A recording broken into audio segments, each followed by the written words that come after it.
Hello everyone. Tonight, I've prepared a special compilation of trucker tales, all gathered into one soothing episode for you to enjoy. Take a moment to like the video and subscribe. It really helps support the channel.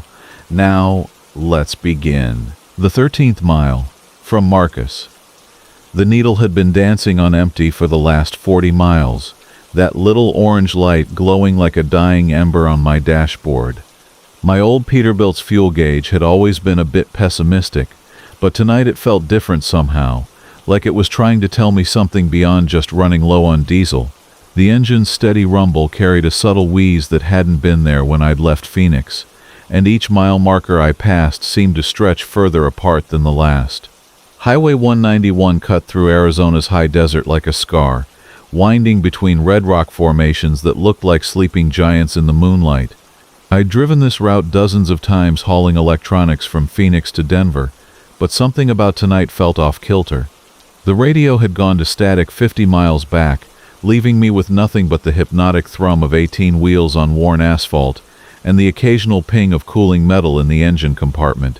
I should have stopped at that Flying J in Holbrook, but the lot had been packed tighter than sardines, and I was already running behind schedule. The dispatcher had been clear about the delivery window, and missing it meant losing the contract.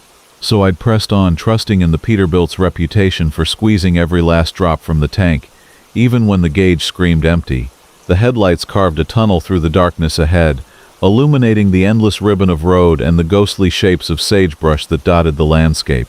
My eyes had grown heavy with the rhythm of driving, but the fuel situation kept me alert, every slight change in the engine's note making my pulse quicken. The GPS showed another 37 miles to Chambers, where I knew there was a truck stop that stayed open all night. That's when I noticed the mile markers weren't matching up with what the GPS was telling me. According to my navigation system, I should have passed mile marker 312 5 minutes ago, but the last one I'd seen was 299.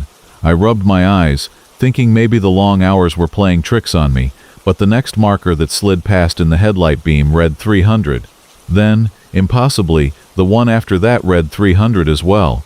The fuel gauge needle trembled against the empty line, defying physics and common sense. I'd been running on fumes for over an hour now, yet the engine continued its steady diesel growl without the slightest hesitation. The temperature gauge held steady. The oil pressure remained normal, but that fuel needle seemed welded to the bottom of its arc, quivering with what almost looked like fear. I passed another mile marker, and my blood went cold. Mile 300 again, the same weathered green sign, the same bullet hole in the upper right corner that I'd noticed the first time, the same dead rabbit on the shoulder, its eyes reflecting my headlights like tiny mirrors. I checked the odometer, but the numbers were rolling forward normally. The GPS insisted I was making progress toward Chambers, the little blue dot crawling along the route, but the world outside my windshield seemed caught in some kind of loop. The radio crackled to life suddenly, startling me so badly I nearly jerked the wheel. Through the static came a voice, thin and distant like someone calling from the bottom of a well. "Eastbound Peterbilt, you copy?" The transmission was weak, fading in and out, but unmistakably directed at me. I grabbed the CB handset with a trembling hand. The response came after a long pause, filled with an eerie electronic whine that made my teeth ache. "How's your fuel holding up, driver?" The question sent ice water through my veins. I keyed the mic again, trying to keep my voice steady. "Who is this? How did you know about my fuel situation?" Laughter drifted through the speaker, hollow and echoing like wind through a cave. "Been watching your needle dance for a while now. Funny how it stays right there on empty, isn't it? Like it's stuck." I glanced at the gauge again, and my breath caught in my throat. The needle was moving now, but not up toward full. It was moving past empty, into the red zone that shouldn't exist, trembling in a space that defied the physical construction of the instrument. The fuel light began to pulse instead of staying solid, casting rhythmic orange shadows across the cab. Mile marker 300 appeared again in my headlights, identical to all the others. The same bullet hole, the same dead rabbit, but now I noticed something else. Tire tracks leading off the road into the desert, deep gouges in the sand that looked fresh despite the wind that should have erased them long ago. As I passed, I caught a glimpse of something metallic glinting in the moonlight, about 100 yards out. You see it too, don't you? The voice on the radio was clearer now, almost conversational. That's my rig out there. Been sitting in that sand for, well, time gets a little funny out here. How long you been running on empty, friend? I didn't answer, couldn't answer.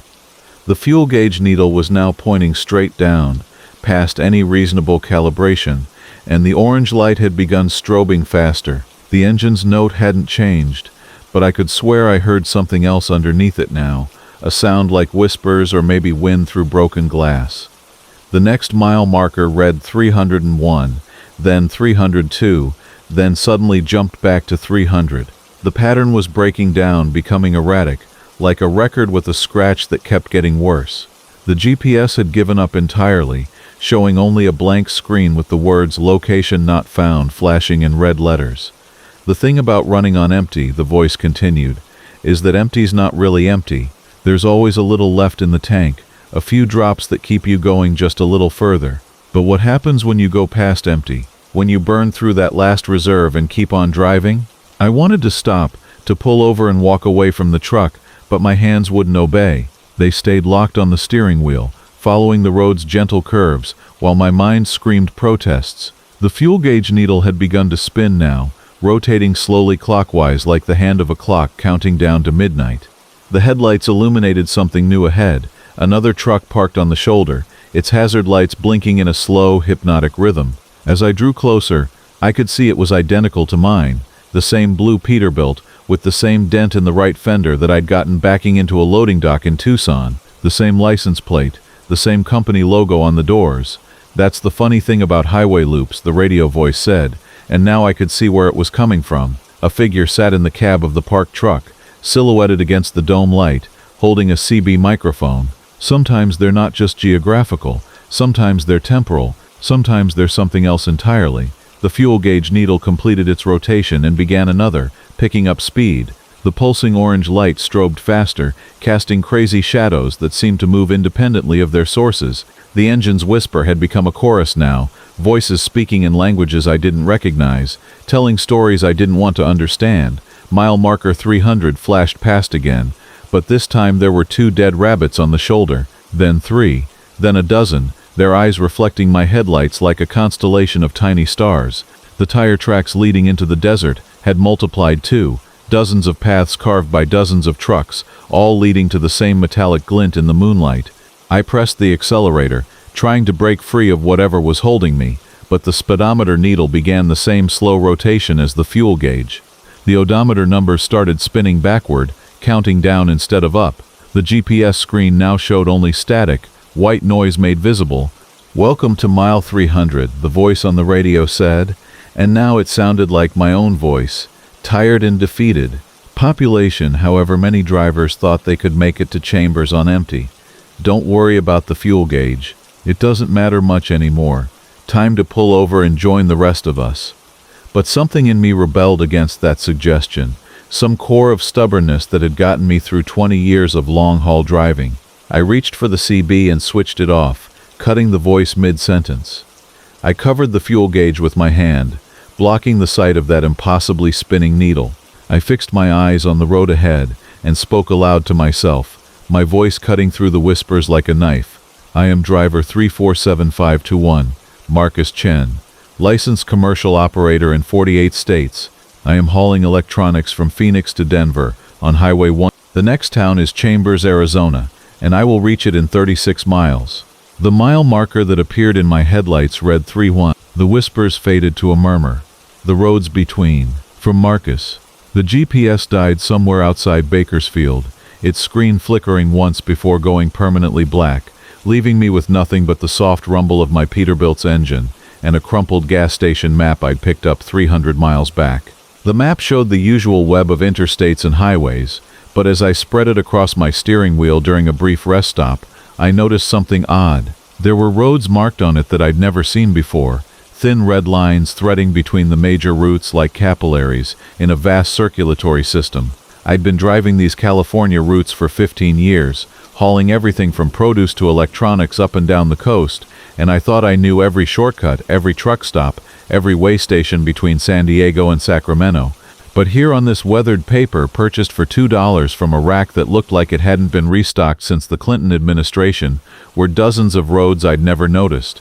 They had names too, printed in the same small font as the legitimate highways: Meridian Pass, Twilight Creek Road, the Old Serpentine. Some of them seemed to connect major cities in ways that would cut hours off my usual routes.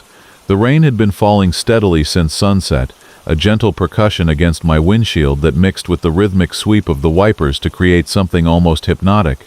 My headlights carved twin tunnels through the darkness, illuminating the wet asphalt ahead but leaving everything beyond their reach in absolute black. I was running behind schedule, carrying a load of computer components that needed to be in San Francisco by morning, and the temptation to try one of these mysterious shortcuts grew stronger with each passing mile. Around midnight, I found myself approaching an exit that shouldn't have existed. According to every map I'd ever used, this stretch of Interstate 5 was a straight shot through agricultural land, with no exits for 27 miles. But there it was, a perfectly normal-looking off-ramp, with a green highway sign that read, Meridian Pass Road, in standard white letters. I checked the gas station map again, running my finger along the red line that matched exactly with what I was seeing through my windshield. The logical part of my mind whispered warnings about taking unfamiliar routes at night, especially in a 40-ton rig loaded with sensitive cargo. But the pragmatic trucker in me, the part that had learned to trust shortcuts and local knowledge over official routes, made the decision. I downshifted and took the exit, my trailer following obediently as we curved away from the familiar safety of the interstate. Meridian Pass Road was beautifully maintained, its surface smooth and unmarked by the usual potholes and patches that plagued most rural routes. The yellow center line was fresh and bright, almost glowing in my headlights, and the shoulders were wide enough to accommodate my rig with room to spare. For the first few miles, I congratulated myself on the discovery. This road would save me at least an hour, maybe more, and the smooth pavement was easier on both my truck and my cargo than the rough interstate. The landscape on either side of the road remained consistently flat farmland, which seemed wrong for a route called Meridian Pass. There should have been hills, maybe mountains, to justify the name. Instead, identical fields stretched endlessly into the darkness, broken only by the occasional farmhouse or barn, all dark and apparently abandoned. More unsettling still, I hadn't seen a single car, truck, or any other vehicle since leaving the interstate. Not even headlights in the distance or taillights ahead. Just me and my Peterbilt,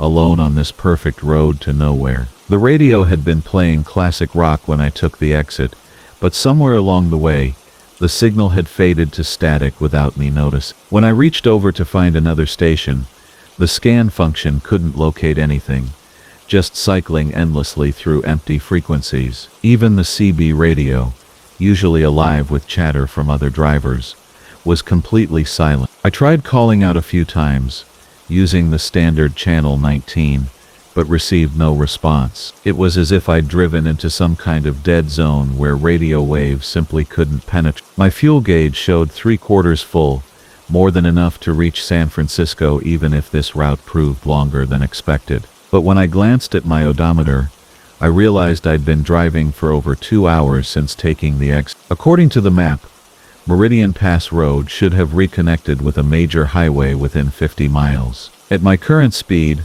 I should have been back on familiar roads an hour ago. I pulled over at what looked like a rest area, though it wasn't marked on any sign and appeared to be nothing more than a widened section of shoulder with a single picnic table illuminated by my headlight. The rain had stopped while I'd been driving, leaving the air thick with humidity and the smell of wet earth. I spread the map across my hood and studied it carefully, using my phone's flashlight to illuminate the detail. The red line representing Meridian Pass Road seemed different somehow, though I couldn't put my finger on exactly how. It appeared to twist and curve more than I remembered, forming a route that looked almost organic, like the path of a river rather than a constructed highway. More disturbing still, when I tried to trace my route back to the interstate, I couldn't find the exit I'd taken. The map showed Interstate 5 running in a straight line through that area, with no connections to Meridian Pass Road at all. I could continue forward, trusting that the road would eventually connect with something familiar.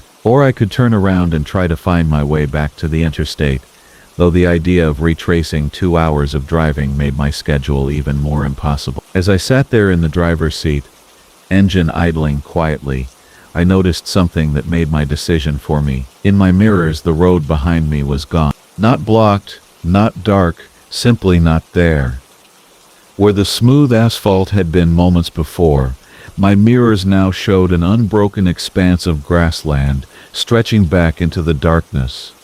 I climbed down from the cab, my boots splashing in shallow puddles, and walked to the back of my trailer. The road ended exactly where my truck began, as if the asphalt had been cut away with surgical precision. Beyond that point, there was only field, undisturbed and ancient-looking, under the cloudy night sky. My hands were shaking as I climbed back into the cab and put the truck in gear. There was nowhere to go but forward now, down this impossible road that led God knows where. The next hour passed in a haze of growing dread, as the landscape outside my windows began to change in subtle ways. The fields gave way to forest, though I couldn't remember passing through any transitional area. The trees were tall and closely spaced, their branches forming a canopy that blocked out even the faint starlight. My headlights seemed dimmer somehow, as if the darkness itself was absorbing the light. Then I saw the signs. Small green rectangles placed at regular intervals along the roadside, each bearing a single word in white letters. The first one read "Welcome." The second, a quarter-mile later, said "Home." The third made my blood run cold. "Market." My name appeared on sign after sign, as if the road knew exactly who was driving on it. "Marcus," repeated endlessly in that standard highway font, marking my progress through this impossible landscape, like mile markers designed specifically for me. I tried to convince myself it was some kind of hallucination brought on by fatigue and stress, but the signs were as real as everything else in this surreal journey. Not the harsh fluorescence of a truck stop, or the warm glow of a town, but something softer and more diffuse, like moonlight filtered through mist. As I crested a small rise, I found myself looking down at a valley filled with roads, hundreds of them, maybe thousands, all perfectly maintained, and all empty. They curved and twisted around each other in patterns that hurt to look at directly, forming an intricate web of asphalt and yellow lines that seemed to pulse with its own faint luminescence. At the center of this maze of roads stood a single structure, a building that looked like a combination of truck stop and cathedral. Its walls were made of the same smooth asphalt as the roads, and its windows glowed with that same soft, impossible light. A sign above the main entrance, larger than all the others, read simply, "Rest." I should have been terrified. Every rational thought in my head screamed at me to find another way, to turn around and drive back into the forest, to do anything but descend into that valley of endless road. But I was exhausted, more tired than I'd ever been in my life, and the promise of rest was too powerful to resist. My truck seemed to drive itself down the gentle slope, following the road as it curved toward the strange building at the heart of the maze. The parking lot was vast and empty, marked with spaces for hundreds of trucks, but containing only shadows and that persistent soft. The road that curves away from tomorrow. Tavio. For Marcus Kane. Tane. The GPS died right when I needed it most, somewhere between the last truck stop and what should have been my final delivery of the night. I'd been driving these highways for 15 years, hauling everything from furniture to frozen goods across 3 states, but I'd never seen this particular stretch of asphalt before. The road curved ahead of me like a question mark against the star-drunk sky, and my headlights seemed to lose their strength the deeper I pushed into the darkness. My rig, a burgundy Peterbilt that had been my faithful companion for the better part of a decade, hummed its familiar diesel lullaby as we rolled through what the faded road signs claimed was rural Montana. The delivery address in Millbrook should have been simple enough to find. Just a small town that specialized in artisanal furniture, the kind of place where people still carved rocking chairs by hand and took pride in dovetail joints. My trailer was loaded with raw timber, beautiful pieces of maple and oak that would soon become someone's dining room table or bedroom dresser. I'd grabbed coffee and a sandwich from the Flying J outside of Billings, checked my load straps, and called my wife Sarah to let her know I'd be home by morning. The weather was clear, the road was dry, and I was making good time. Everything felt routine, comfortable, like a well-worn pair of boots. But then the GPS screen flickered once, twice, and went black. I tapped it, cursed under my breath, and tried the backup navigation on my phone, only to find that I had no signal. Not even one bar. The digital clock on my dashboard read 2:47 a.m., and I realized I hadn't seen another vehicle for at least 30 miles. The highway stretched ahead like a ribbon of black silk, bordered by tall pines that swayed gently in the mountain breeze. I figured I'd hit the next town, ask for directions, maybe grab another coffee and get back on track. The engine temperature was good, fuel was fine, and the load was secure. Everything mechanical was running smooth as butter. It was just a matter of finding my way to Millbrook and making the delivery before dawn. The first sign that something wasn't quite right came when I noticed the mile markers. They were counting down instead of up, which didn't make sense given the direction I was traveling. Mile 27, then 26. Then, I slowed down and squinted at the next one in my headlights. Mile 24. The numbers were definitely decreasing, but I was certain I hadn't turned around. The road had been straight for miles, just gentle curves and rolling hills disappearing into the distance behind me. I pulled over at what looked like a scenic overlook, a small gravel area beside the road where travelers could stop and admire the valley below. I climbed down from the cab, stretched my legs, and tried to get my bearing. The mountain air was crisp and clean, carrying the scent of pine needles and something else, something sweet and slightly metallic that I couldn't quite identify. Behind me, the road disappeared into darkness. Ahead, it curved gently to the right and vanished around a bend lined with towering evergreens. When I looked down into the valley, I saw lights, not the bright, harsh illumination of a modern town, but the warm, amber glow of what looked like oil lamps or maybe old-fashioned streetlights. The lights were arranged in a neat grid pattern, suggesting streets and buildings, a proper little community nestled in the hollow between two mountain ridges. I checked my map, an old paper atlas that I kept in the cab for emergencies, but I couldn't find any town marked in this location. Still, where there were lights, there were people, and people meant direction. I climbed back into the cab and continued down the winding road toward the valley. The mile markers kept counting backward, 12, 119, 118. My headlights picked up details I hadn't noticed before. The guardrails were made of wood instead of metal, weathered and worn but still sturdy. The road surface itself looked different too, smoother somehow, as if it had been recently paved but with some material I didn't recognize. It had an almost glassy quality in the beam of my lights. As I descended toward the valley floor, I began to smell something cooking, wood smoke and roasting meat, the kind of aroma that made your stomach growl even when you weren't hungry. It reminded me of camping trips from my childhood, sitting around a fire with my father, while he told stories about the old days of trucking, back when drivers kept logbooks by hand, and truck stops were just diners with a gravel lot out back. The lights grew brighter as I approached, and I could see that they were indeed coming from a small town.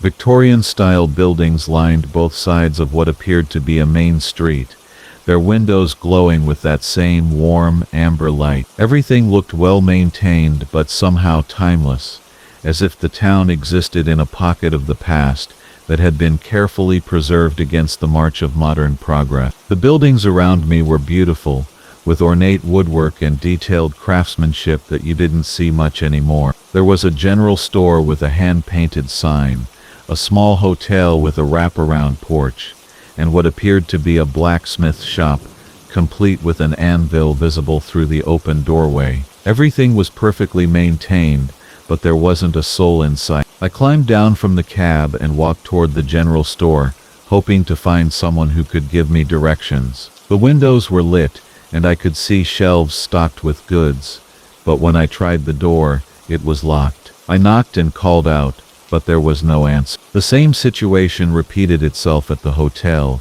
and several other buildings. All the lights were on.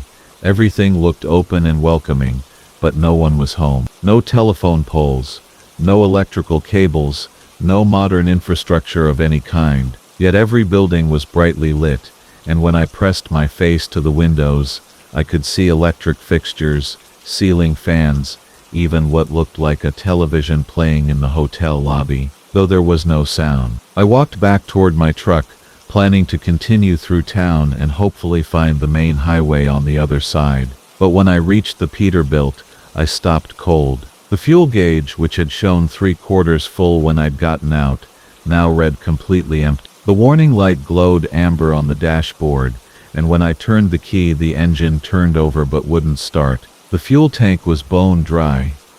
A gentle voice behind me said, "Having trouble with your truck, friend?" I turned to find an elderly man in coveralls and a flannel shirt, the kind of character you'd expect to find running a small-town garage. He had kind eyes and calloused hands, and he looked at my rig with the appreciative gaze of someone who understood machinery. "Name's Ben," he said, extending a hand. "I run the service station here in Millbrook." "Sure is," Ben smiled. "Been here all my life, and my father before me, and his father before him. We don't get many big rigs through here, but you're welcome, just the same. Looks like you need fuel." I gestured toward my truck. "I don't understand it. I had plenty of gas when I stopped to look around, but now the tank's empty." Ben nodded knowingly. "Mountain air does funny things to engines sometimes. Pressure changes. Altitude. You know how it is. Lucky for you, I've got plenty of diesel. We'll have you back on the road in no time." He led me to a service station that I could have sworn wasn't there before. A perfectly restored example of 1950s Americana, complete with rounded pumps, and a neon sign that cast everything in soft red light. Ben filled my tank while making small talk about the weather and the timber in my trailer, admiring the quality of the wood and asking about my route. "Beautiful maple you've got there," he said, running his hand along one of the boards. "We do a lot of woodworking here in Millbrook, furniture, cabinets, that sort of thing. Always looking for quality timber like this." As he spoke, I noticed other people beginning to emerge from the buildings around us. Men and women in work clothes, all with the same kind, weathered faces and skilled hands. They gathered around my trailer, examining the wood with obvious appreciation and expertise. Their voices were warm and welcoming, but there was something about the way they looked at my cargo that made me uncomfortable. "This is exactly what we've been waiting for," one of them said to Ben. "Perfect rain. Excellent condition." He brought exactly what we ordered. I frowned. "Ordered? But I'm supposed to deliver this to a furniture maker." The first time I heard my truck horn howl back at me, I was halfway across Nevada, on Interstate 80, chasing dawn through a desert that stretched like a wrinkled brown sheet toward mountains I couldn't name. I'd been driving the same Peterbilt 379 for 8 years, knew every rattle in her exhaust system, every whistle in her air brakes, every note her engine sang when she was happy or straining. But that morning, when I laid on the horn to warn off a jackrabbit frozen in the road ahead, something answered from deep within the chrome and steel that I'd never heard before. The rabbit bolted into the sagebrush, white tail flashing, but the sound that came from my horn lingered in the dry air, like an echo that had forgotten how to fade. It started as the familiar deep blast I'd triggered 1,000 times before, but as it should have ended, it stretched and twisted, rising in pitch until it became something that made the hair on my neck stand straight up. It sounded like a coyote calling to the moon, if coyotes could hold a note for 10 seconds and make it sound like longing. Given voice, the only sounds left were the steady thrum of my diesel engine and the whisper of wind across the windshield. I shook my head and reached for my coffee, telling myself it was just the desert playing tricks, maybe some weird acoustic thing with the mountain. But my hands were trembling just enough to make the coffee slosh against the sides of the cup. The next few hours passed without incident as I rolled through the wasteland toward Reno, the sun climbing higher and burning off the morning chill that had been my companion since leaving Salt Lake City. I had a load of electronics bound for Sacramento, nothing unusual, just the kind of steady freight that paid the bills and kept me moving. The radio crackled with trucker chatter, familiar voices complaining about construction delays and fuel prices, and gradually the strangeness of the morning began to feel like something I'd imagined. But as afternoon shadows started to lengthen, and I found myself climbing through the Sierra Nevada on Highway 80, the horn called again. This time I hadn't touched it. I was navigating a series of curves, engine working hard against the grade, when the howl rose from somewhere beneath my feet, vibrating through the cab like a song made of steel and compressed air. It lasted nearly 15 seconds, a mournful wail that seemed to carry words I couldn't quite understand. I climbed down from the cab and walked around the truck, checking the horn assembly mounted on the roof, looking for loose connections or damaged components. Everything appeared normal. The chrome housing gleamed in the afternoon sun, and when I rapped it with my knuckles, it gave back the solid thunk of properly mounted hardware. Standing there in the mountain air, surrounded by pine trees that whispered secrets to each other in the breeze, I felt utterly alone despite the occasional car passing on the highway below. The howl had sounded almost like it was trying to communicate something, like a voice calling across a great distance, but that was impossible. Truck horns were just compressed air forced through metal chambers, designed to make noise. They were machines, not animal. They didn't call out on their own, and they certainly didn't sound lonely. I climbed back into the cab and continued west, but the feeling of unease settled over me like a blanket I couldn't shake off. Every time I approached another vehicle or prepared to change lanes, I hesitated before touching the horn button, afraid of what might come out instead of the familiar blast I expected. The rational part of my mind insisted there had to be a mechanical explanation, but another part, a part that remembered childhood fears of things that lived in shadows, wondered if something had taken up residence in my truck. As evening approached and I descended toward Sacramento, the horn began to howl more frequently. Sometimes it would wait until I triggered it normally, then extend the note into that unsettling wail. Other times it simply called out on its own, usually when I was passing through areas where the road cut between hills or ran alongside deep ravines. Each howl seemed to be answered by something, though I could never identify the source of the response. Sometimes it sounded like wind through rock formations. Sometimes it sounded like other truck horns, distant and distorted, and sometimes in the moments just before full dark, it sounded like voices. I made my delivery in Sacramento just before sunset, backing up to a loading dock where workers in orange vests moved with the efficient urgency of people trying to finish their shift. They unloaded my trailer with forklifts and electronic scanners, and I signed the paperwork with a pen that left shaking letters on the delivery receipt. The dock supervisor, a woman with paint-stained hands and kind eyes, asked if I was feeling all right. I told her I was just tired, which was true enough, though it didn't begin to explain the growing sense that my truck was becoming something other than the machine I'd driven for nearly a decade. I should have stopped for the night, found a truck stop with bright lights and other drivers, surrounded myself with the normal sounds of idling engines and air brakes and CB radio chat. Instead, I found myself pulling back onto the highway, drawn by an urge I couldn't name toward the darkness gathering in the hills north of the city. I told myself I was just making time, getting a head start on the next day's driving, but the truth was that the howling horn had awakened something in me that needed to understand what was happening. The road wound through rolling hills covered with oak trees that looked like gnarled hands reaching toward stars beginning to emerge in the clear sky. My headlights carved a tunnel through the darkness ahead,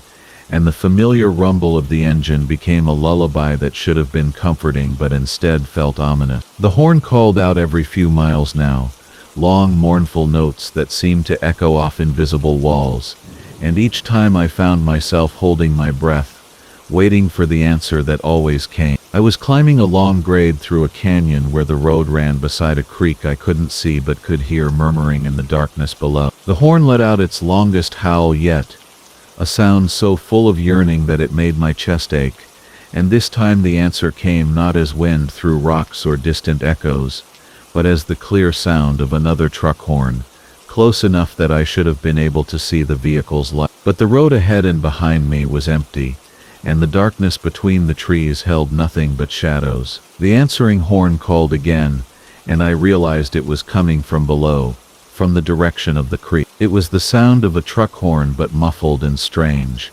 as if it were calling from underwater or from somewhere very far away. My horn answered immediately, without any input from me, and suddenly the night was filled with a conversation I couldn't understand but could feel in my bones. I pulled over and climbed down from the cab, drawn to the edge of the road where a metal barrier was all that stood between the asphalt and a steep drop toward the water below. The creek was maybe 50 feet down, visible now as a ribbon of starlight moving between dark banks. As my eyes adjusted, I began to make out shapes in the water that didn't belong. Angular shapes.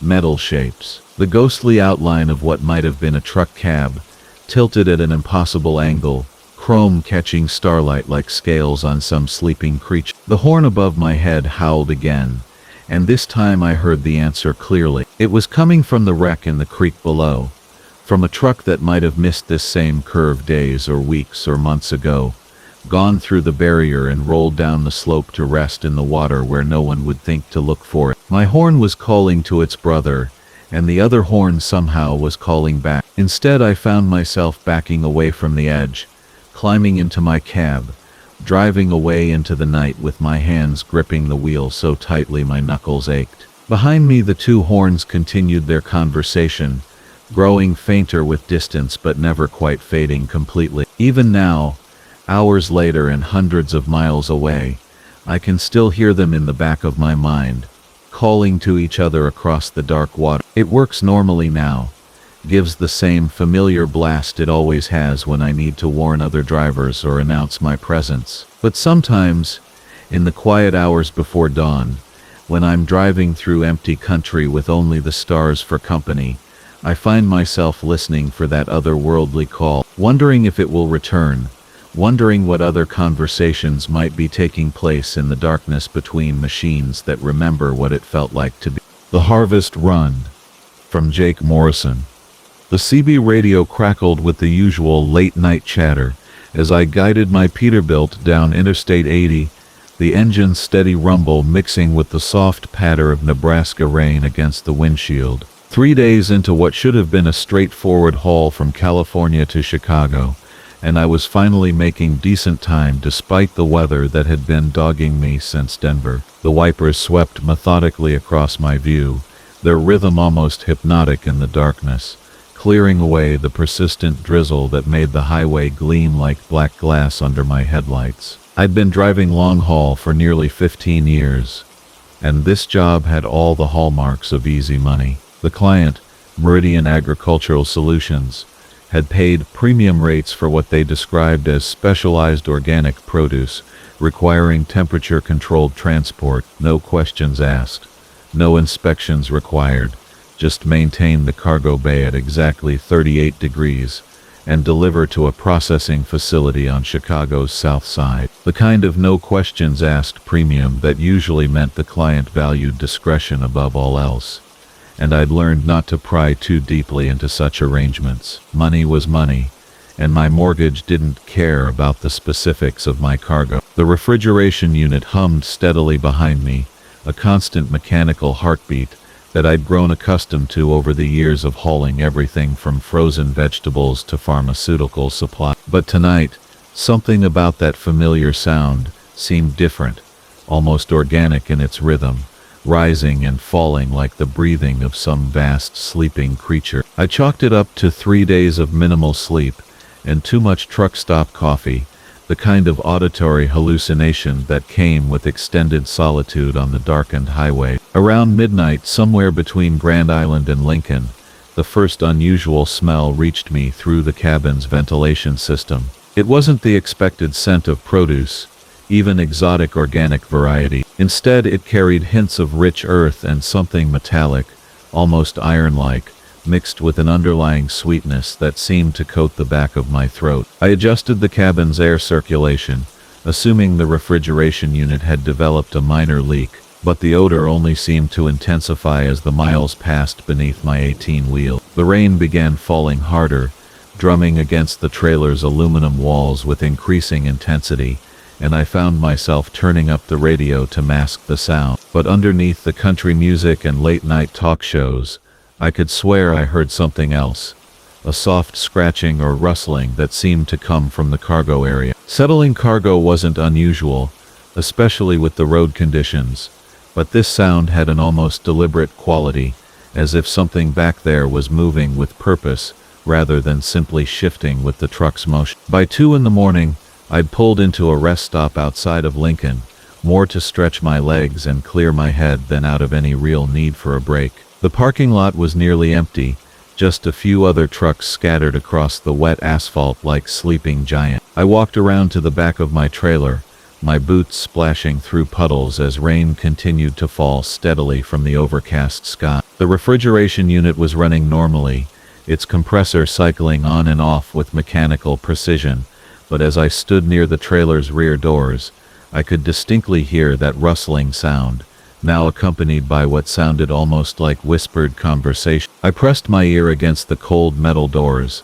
telling myself I was imagining things, that the isolation and weather were playing tricks on my mind. But the sounds were unmistakable now, a soft susurrus of movement, punctuated by what could only be described as feeding noises, wet and purposeful. The rational part of my mind insisted it had to be some kind of air leak in the refrigeration system, creating acoustic illusions, but my gut told me something else entirely was happening inside my trailer. When I climbed back into the cab, the smell had grown noticeably stronger, now carrying undertones of decay mixed with that persistent metallic sweetness. I checked the refrigeration controls, but the temperature remained steady at 38 degrees, exactly as specified. The manifest listed the cargo as specialized organic produce, but gave no specifics about variety or quantity, just a total weight that matched what I'd loaded back in Salina. I'd signed contracts that prohibited opening the cargo area during transport, standard procedure for high-value agricultural shipments, but my unease was growing with each passing mile. The scratching sounds intensified as I pulled back onto the interstate, now clearly audible even over the engine noise and rain. Through the rearview mirrors I could see my trailer swaying slightly more than usual, as if the cargo inside was shifting continuously, redistributing itself in patterns that defied the normal physics of transported goods. The movement seemed almost coordinated, like a school of fish, or a flock of birds responding to some invisible signal. Around 4 in the morning, still hours from Chicago, the trailer's motion became so pronounced that I had to reduce speed to maintain control. Other drivers on the CB began commenting on my erratic movement, asking if I was having tire problems or load issues. I couldn't explain that my cargo appeared to be moving independently, rearranging itself with increasing frequency and violence. The sounds from the trailer had evolved beyond mere rustling into something that resembled feeding,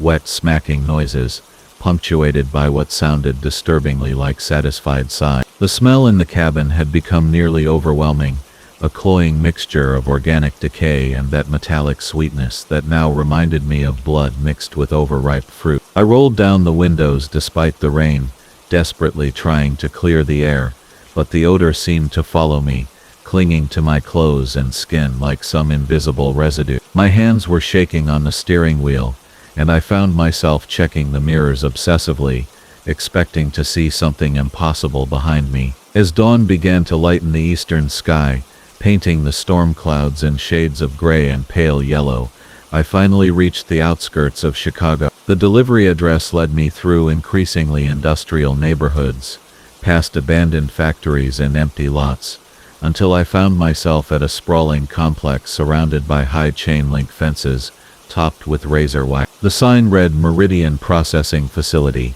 but the building looked more like a research laboratory than any agricultural operation I'd ever seen. The loading dock was staffed by workers in white hazmat suits, their faces hidden behind respirators and protective goggles. They moved with practiced efficiency, but I noticed they kept their distance from my trailer until specialized equipment could be brought into position.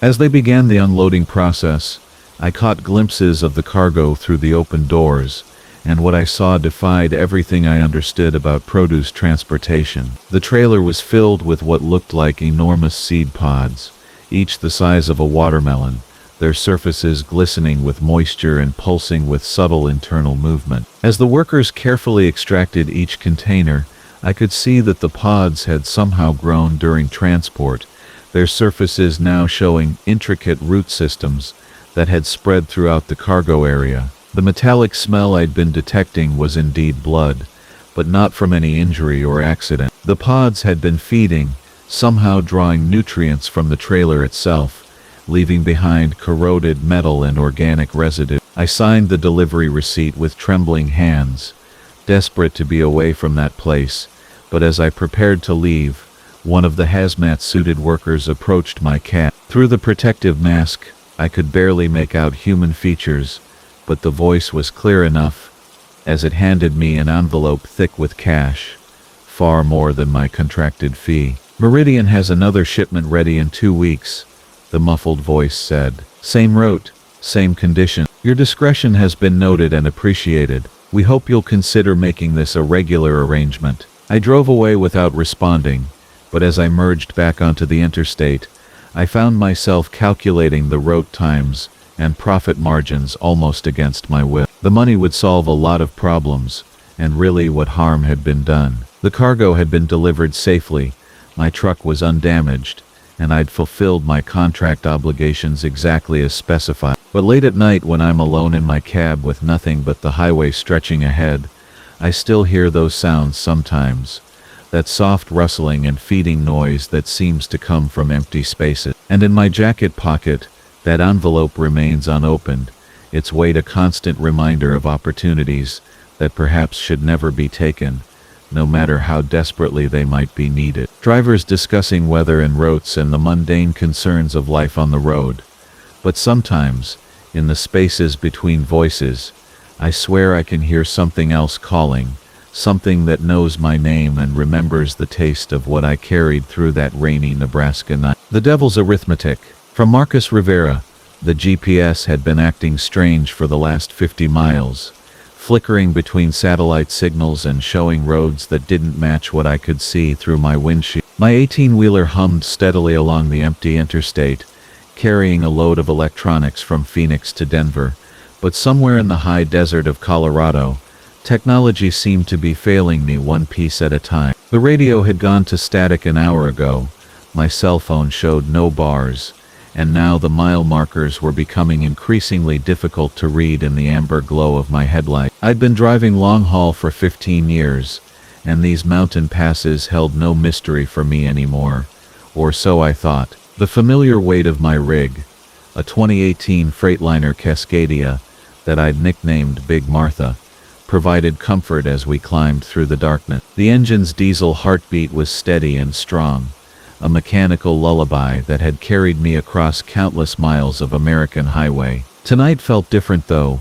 with an electric tension in the air that made my skin prickle and my grip on the steering wheel unconsciously tight. The headlights swept across a green highway sign emerging from the darkness ahead, and I squinted to make out the white reflective numbers. Mile marker 6. I glanced at my dashboard clock, 2:47 a.m., and calculated that I should reach the truck stop in Copper Falls within the next hour. The thought of hot coffee and a chance to stretch my legs kept me focused as the road continued its gradual ascent through the pine-covered mountains. The trees pressed close to the highway here, their dark silhouettes creating an almost tunnel-like effect that seemed to swallow my headlight beam. Another mile marker passed by, this one reading 6:2, and something cold settled in my stomach.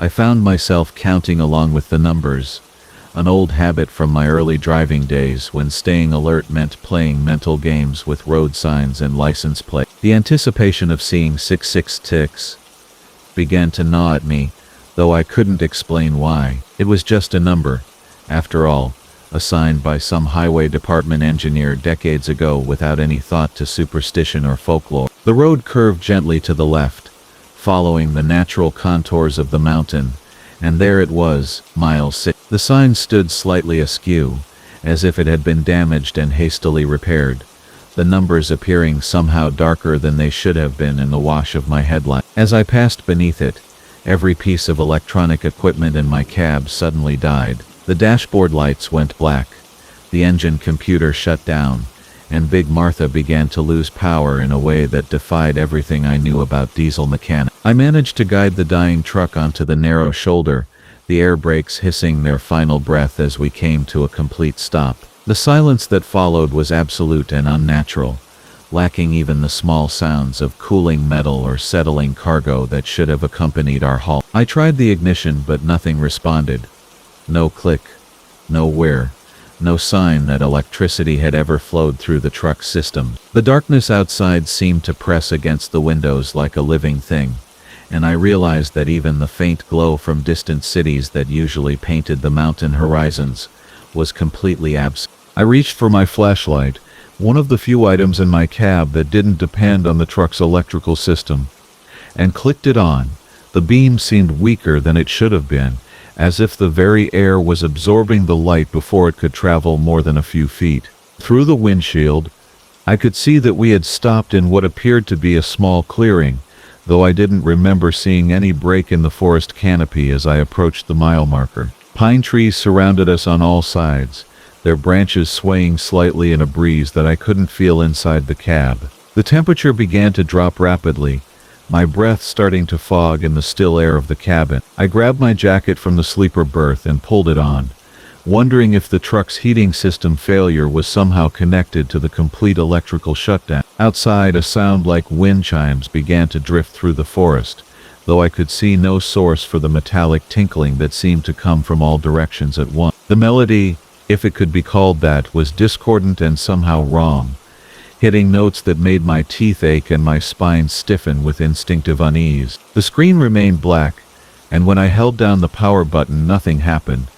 It was as if the device had been drained of every electron, leaving behind only an expensive paperweight. The CB radio was equally dead, its normally reassuring crackle of trucker chatter replaced by the kind of silence that makes you question whether sound itself still exists in the world. At first I thought it might be deer or elk, common enough in these mountains, but the shape was wrong, too tall, too angular, moving with a purposeful gait that spoke of intelligence rather than animal instinct. I directed my weakening flashlight beam toward the spot where I'd seen the figure, but found only empty spaces between the tree trunks and shadows that seemed to shift when I wasn't looking directly at them. The wind chime sounds grew louder and more complex, now accompanied by what sounded like distant voices speaking in a language I didn't recognize. The words rose and fell in rhythm with the metallic ringing, creating a symphony of unease that seemed to vibrate through the truck's frame and into my bones. I found myself straining to understand the voices,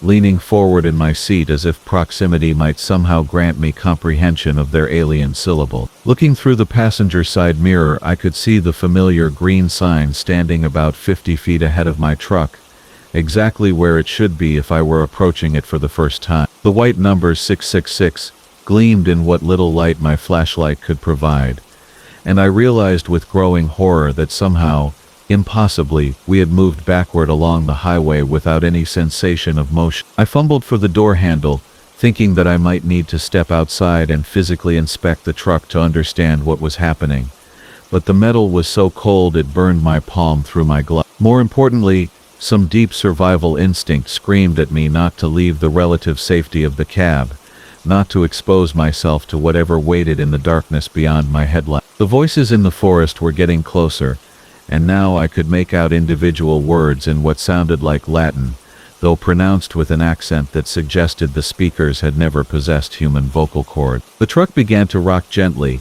as if something large was circling us and occasionally brushing against the trailer. I could hear my cargo shifting slightly with each movement, the electronic equipment I was hauling creating soft sliding sounds as boxes moved against their restraint. The rocking motion was almost hypnotic, and I found my eyelids growing heavy despite the adrenaline that should have kept me alert. Fighting the urge to sleep, I bit down on my tongue hard enough to taste copper and focused on the pain to maintain consciousness. Outside, the figures were becoming bolder, stepping partially into the weak circle of light provided by my flashlight. They were tall and thin, draped in what appeared to be dark cloth that moved independently of any wind. Their faces, when I caught glimpses of them, seemed to be covered by masks or hoods that obscured their features completely. They moved in a slow procession around the truck, their feet making no sound on what should have been gravel and pine needles, their voices never pausing in their otherworldly chant. I tried the ignition again,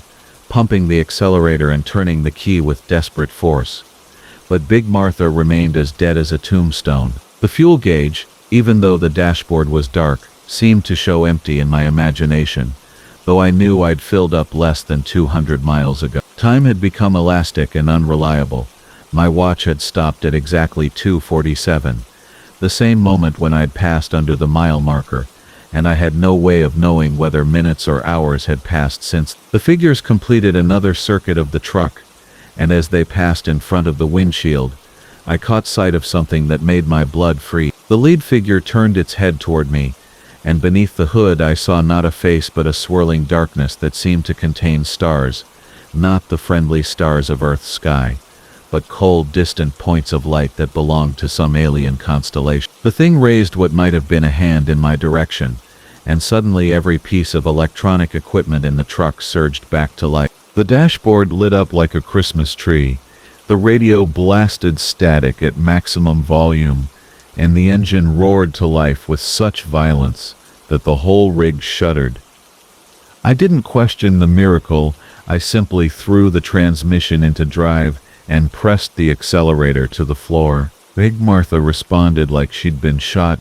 Dig out. The calling missed. Sit down. From Jake Morrison. Morrison. The fog rolled in like something alive.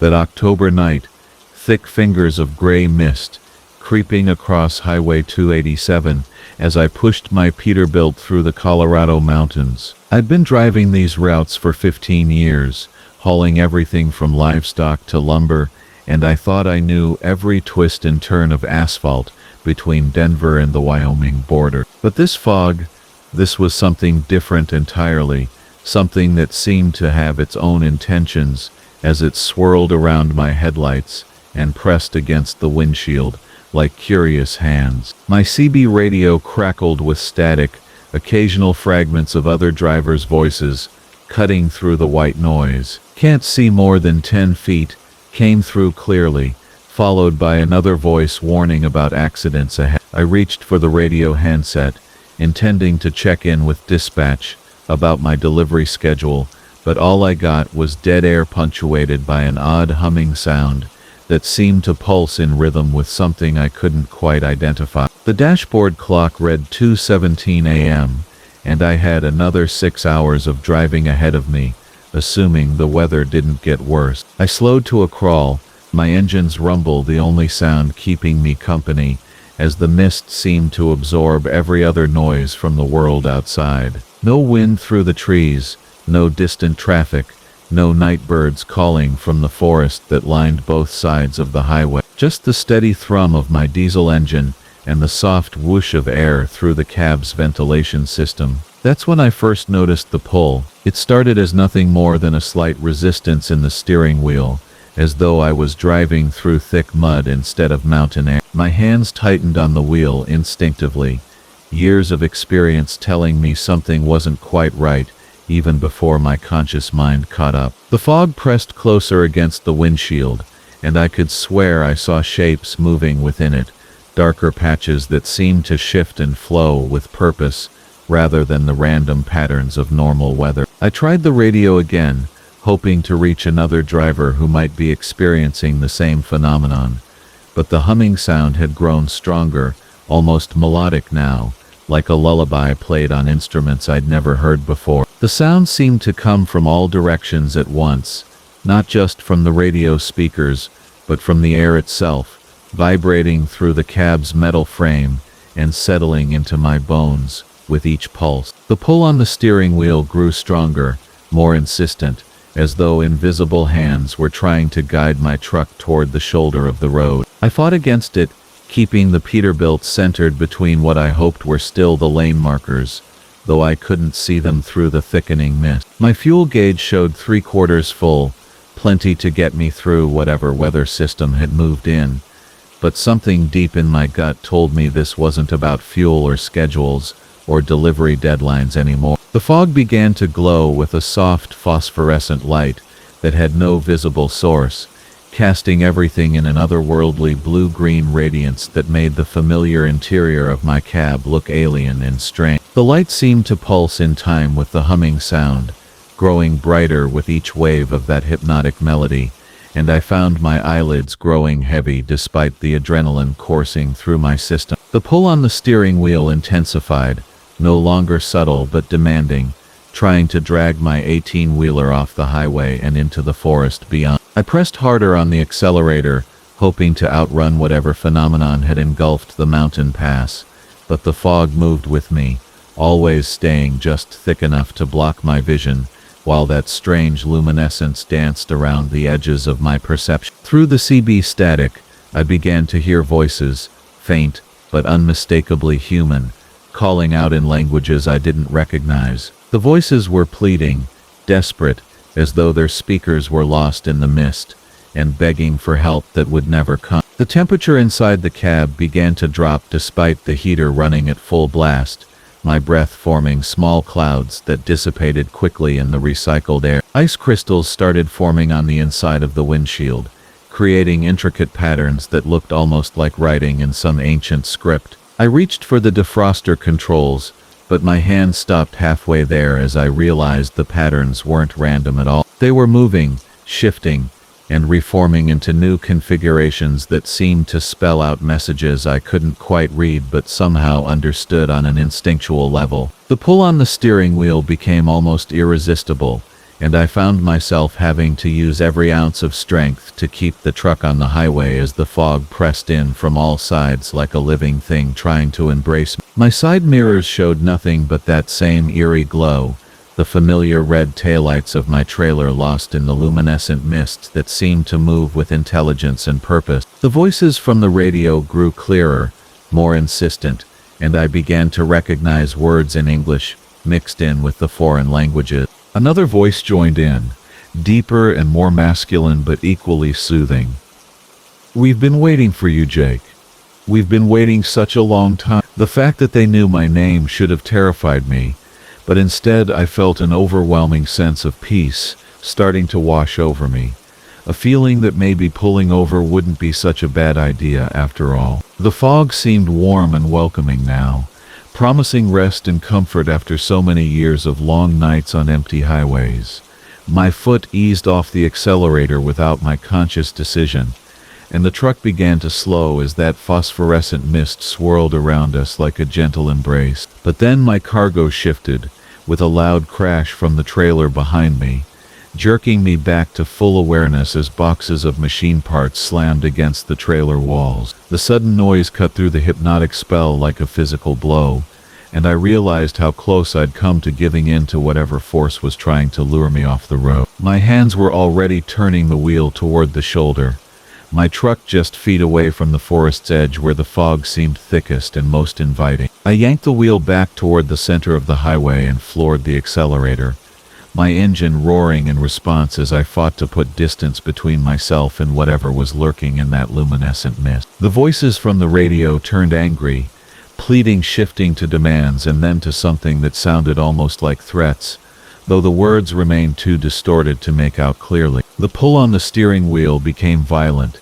jerking left and right as though multiple forces were fighting for control of my vehicle. The fog began to thin as I pushed the Peterbilt harder than I'd ever pushed it before, the speedometer climbing past safe limits for the winding mountain road, but still not fast enough to escape the supernatural weather system that continued to pace me effortlessly. Gradually, though, the phosphorescent glow began to fade, and the voices from the radio dissolved back into static before cutting out entirely, leaving only the blessed sound of my engine and the whistle of wind past the cab. By the time I reached the next truck stop 40 miles down the highway, the fog had disappeared completely, leaving behind a clear October night filled with stars and the distant lights of civilization. I pulled into the parking lot and sat in my cab for nearly an hour, hands shaking as I tried to process what had happened up in those mountains. Other truckers moved around the lot, their conversations and footsteps reassuringly normal after the otherworldly silence of the fog. I never reported the incident,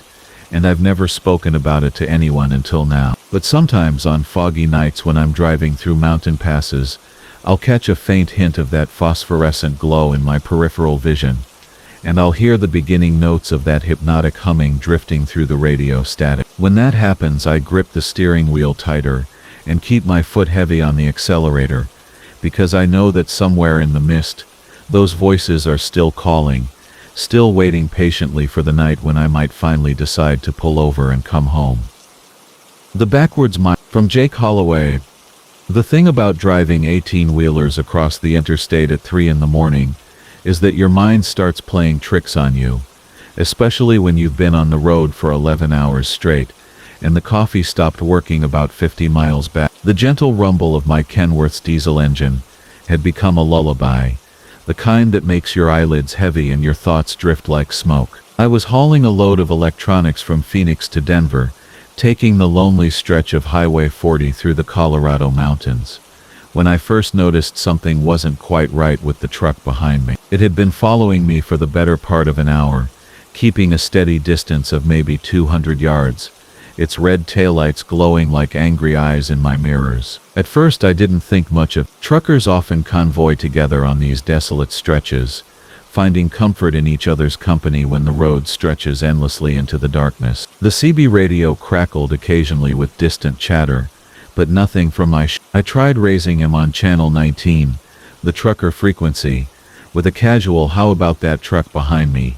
You got your ears on," but got nothing back except static and the faint echo of my own transmission bouncing off the canyon wall. The rain had started about 20 minutes earlier, a steady mountain drizzle that painted my windshield with constantly shifting patterns of water droplet. My wipers swept back and forth in their hypnotic rhythm, squeaking slightly on the upstroke in that way that gets into your bones after a while. The sound mixed with the deeper thrum of the engine and the whisper of tires on wet asphalt, creating a symphony of highway solitude that every long-haul driver knows by heart. In this cocoon of familiar sounds, the presence of the other truck should have been comforting, but something about those red lights in my mirrors made the hair on the back of my neck stand up. The digital clock on my dashboard read 3:17 a.m., and I made a mental note because I like to track my progress on these long runs. The rain was getting heavier now, drumming against the cab's roof with increasing intensity,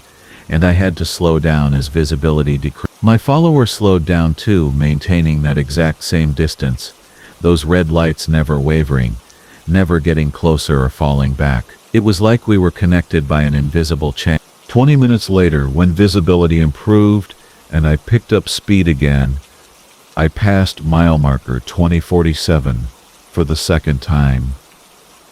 The same weathered green sign, the same slight bend in the road just beyond it, the same oddly shaped boulder on the right side that had caught my attention the first time. I stared at my dashboard clock in confusion. It now read 3:19 a.m., only 2 minutes later than my first mental note. But I knew with absolute certainty that more than 20 minutes had passed. The fuel gauge hadn't moved. The odometer showed the same mileage. And when I reached for my thermos of coffee, it was still as hot as it had been an hour ago. My heart began to beat a little faster. That peculiar rhythm you feel when your body knows something is wrong before your mind catches up.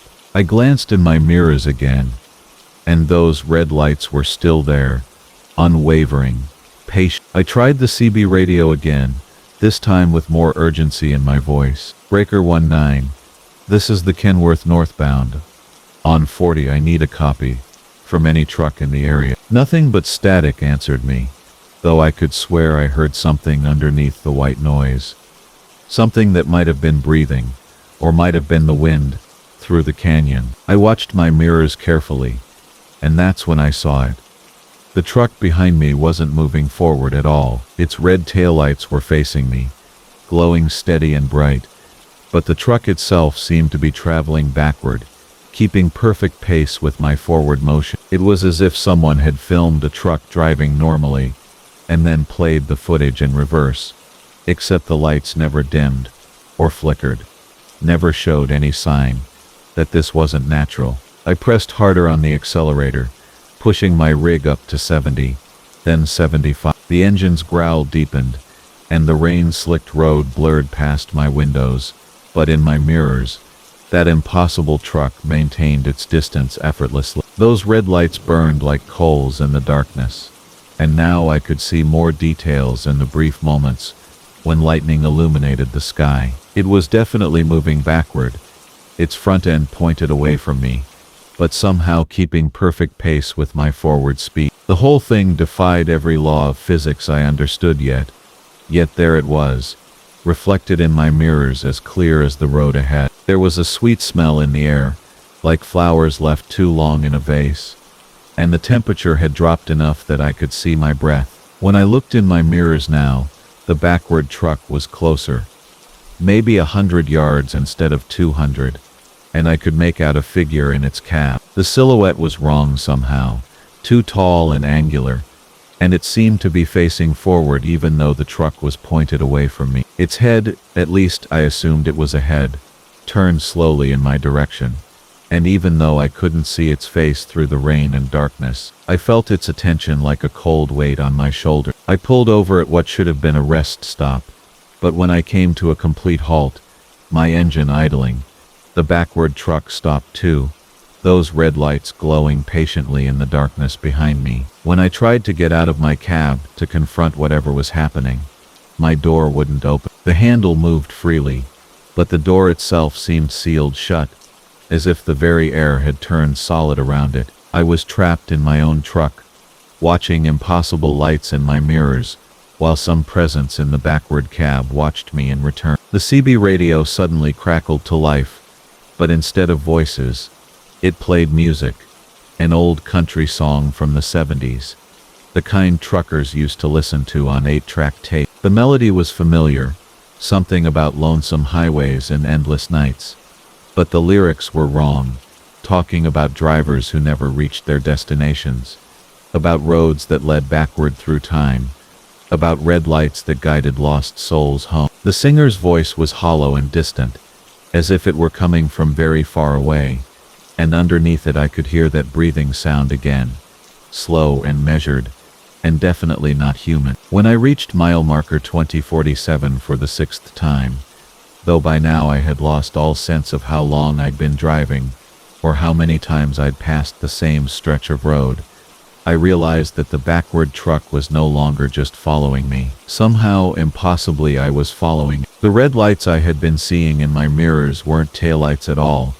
They were something else, something that had been drawing me forward while moving away, leading me deeper into this loop of impossible highway, where time moved in circles, and the rules of the world no longer applied. The rain intensified until it sounded like a waterfall crashing against my windshield, and my headlights seemed to penetrate only a few feet into the darkness ahead. But those red lights behind me, or in front of me, I was no longer sure which, burned clear and bright, cutting through the storm like beacons. The figure in the backward truck's cab had turned fully toward me now, and though I still couldn't make out its features, I could feel its satisfaction, as if it had been waiting a very long time for someone like me to notice it, to follow it, to become trapped in this endless mile of highway that existed somewhere between where I had been and where I was supposed to go. Just when I thought I might be trapped forever in that loop of impossible road,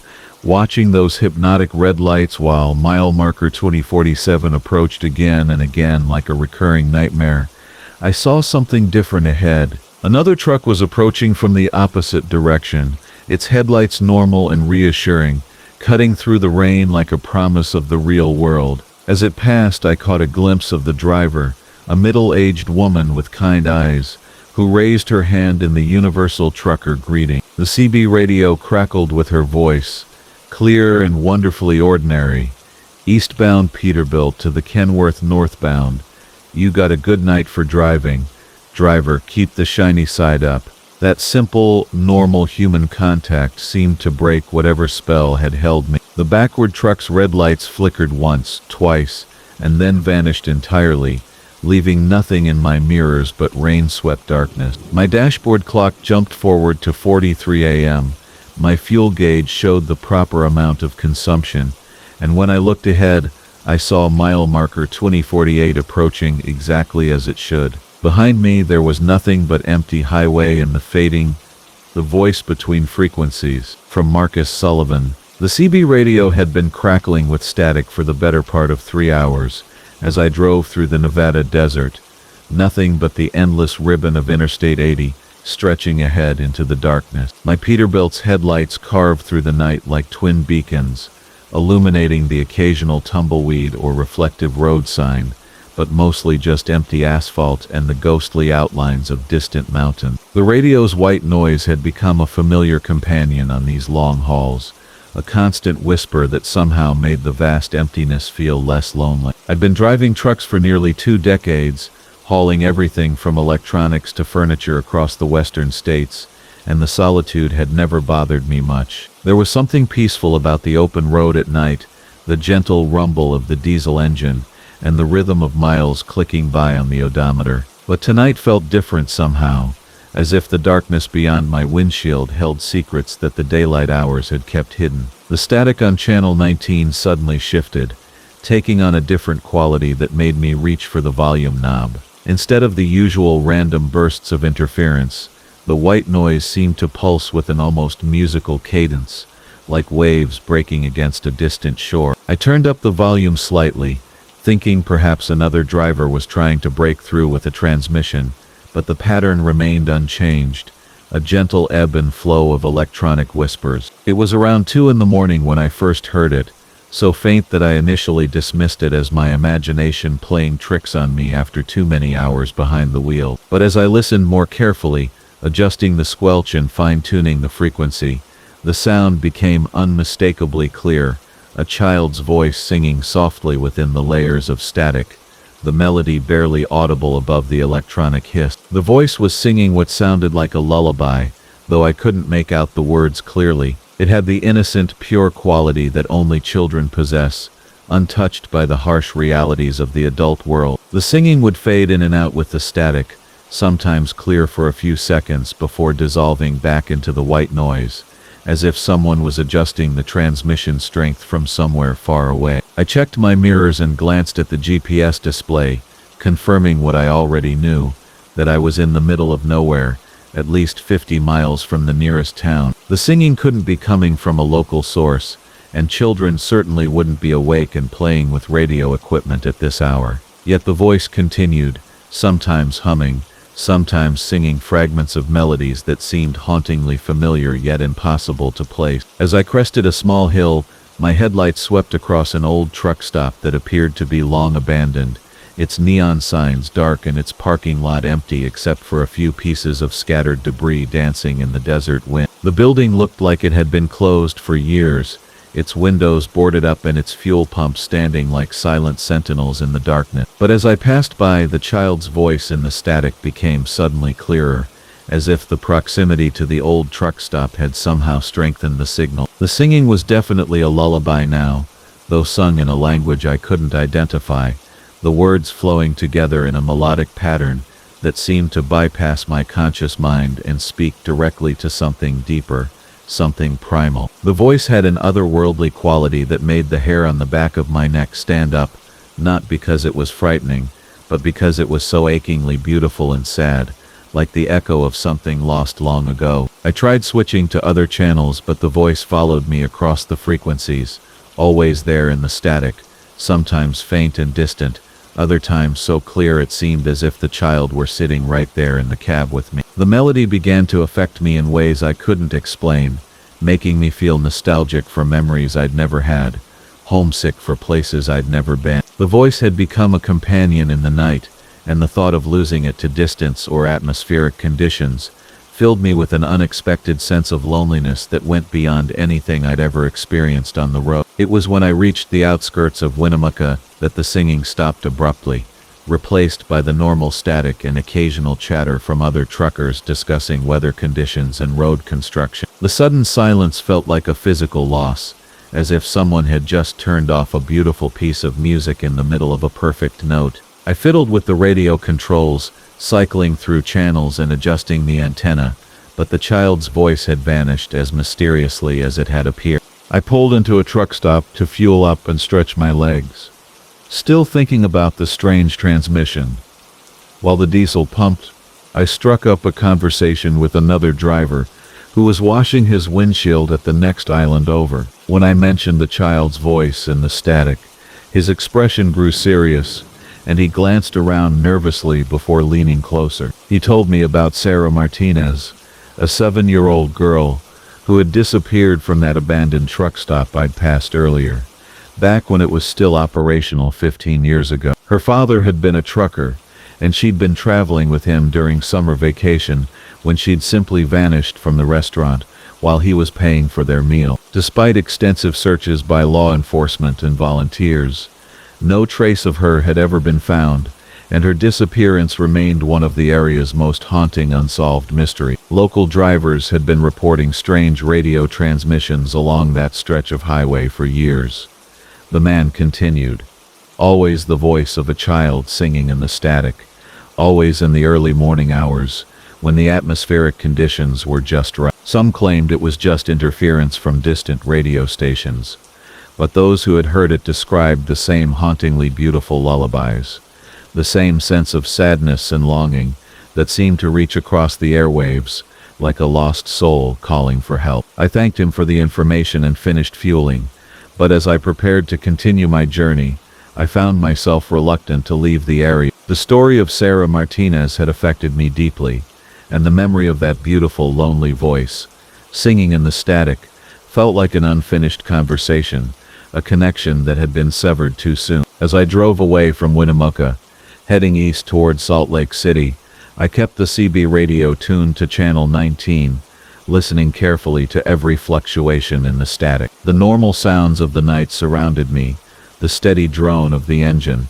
the whisper of wind around the cab, and the occasional call from another driver, sharing road conditions, or just looking for someone to talk to during the lonely hours before dawn. But somewhere in the white noise between frequencies, I could swear I still heard echoes of that child's voice, singing her eternal lullaby to the empty desert, waiting for someone to listen, waiting for someone to remember her name. The static seemed to carry her song across the vast distances of the American West, a ghostly transmission that would continue long after I'd delivered my load and returned home, a reminder that some voices refuse to be silenced by time or distance, or even death itself. Whenever I drive through Nevada in the early morning hours, I find myself tuning the radio carefully, listening for that sweet, sad voice in the static, hoping to hear Sarah's lullaby one more time, and wondering if somewhere in the endless night, she's still singing, still waiting for her father to come back and take her home. The lot that inhaled. But there's one parking lot off Interstate 40 in eastern New Mexico that still haunts my dreams, and I'm not sure I'll ever understand what I experienced there on that humid August night, when the air itself seemed to pulse with something alive. It was just past 2 in the morning when I pulled my Peterbilt into what looked like an abandoned shopping center, the kind you see scattered across America's forgotten highways like tombstones marking where commerce once thrived. The GPS had been acting up for the last 50 miles, flickering between static and confused recalculations, so I'd been driving on instinct in the dim glow of distant neon signs. My eyes were burning from the strain of peering through the heat shimmer that still rose from the pavement despite the late hour, and I knew I needed to rest before attempting the mountain passes ahead. The parking lot stretched out before me like a black ocean, easily large enough to accommodate a dozen 18-wheelers, though mine was the only vehicle in sight. Overhead, a single functioning streetlight cast a sickly yellow circle of illumination near what had once been the main entrance to the shopping complex, while the rest of the lot disappeared into darkness so complete it seemed to swallow the ambient starlight. The shopping center itself was a hollow shell, its windows covered with plywood that had weathered to the color of old bones, and weeds pushed through cracks in the sidewalk like fingers reaching up from underground. I guided the truck toward the center of the lot, where the asphalt looked smoothest, and began the familiar routine of preparing for a few hours of sleep. The engine's rumble died away with a mechanical sigh, leaving behind a silence that felt almost oppressive in its totality. No traffic sounds from the interstate, no wind through the sparse desert vegetation, no night birds or insects, just an absolute quiet that seemed to press against my eardrums like water. At first I dismissed it as the truck settling, the natural cooling and contracting of metal and rubber after hours on the road. Every driver knows those sounds, the gentle creaks and sighs of a machine at rest. But as I sat in my cab, filling out my logbook by the dim glow of the interior light, I realized the sounds had a rhythm too regular, too organic to be mechanical. It was subtle, almost subsonic, like the slow inhalation and exhalation of something vast and patient. I rolled down the window to listen more carefully, and the sound became clearer, unmistakable. The entire parking lot was breathing, rising and falling perhaps an inch with each cycle, the asphalt surface moving like the chest of a sleeping giant. I climbed down from the cab, my boots making sharp echoes in the stillness, and knelt to place my palm against the pavement. The surface was warm, far warmer than it should have been hours after sunset, and I could feel it moving beneath my hand, lifting and lowering in that same steady rhythm. My rational mind scrambled for explanations.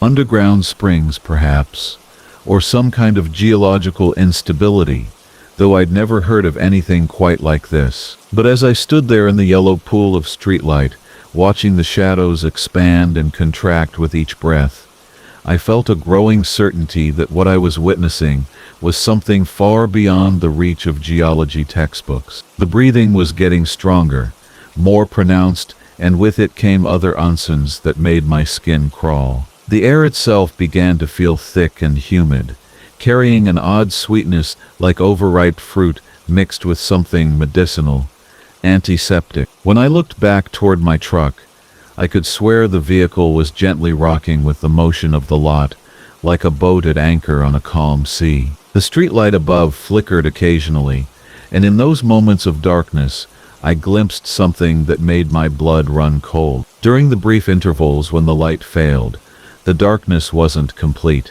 Instead, the asphalt seemed to glow with its own faint phosphorescence, and I could see patterns beneath the surface, like veins or arteries pulsing with dim light in rhythm with the breathing. The entire parking lot was alive, a massive organism that had somehow disguised itself as ordinary pavement and concrete, and I was standing on its back like a parasite it had yet to notice. I began walking slowly back toward my truck, trying not to make any sudden movements that might draw attention to myself, but with each step, the breathing grew more labored, more aware. The sweet smell in the air intensified, and I realized it was the scent of digestion, of something processing organic matter in the darkness below. My boots began to stick slightly to the surface with each step, as if the asphalt was becoming softer, more liquid, and I could hear wet sounds beneath me, like saliva or stomach acid sloshing in hidden chambers. They were rising to the surface near the abandoned shopping center,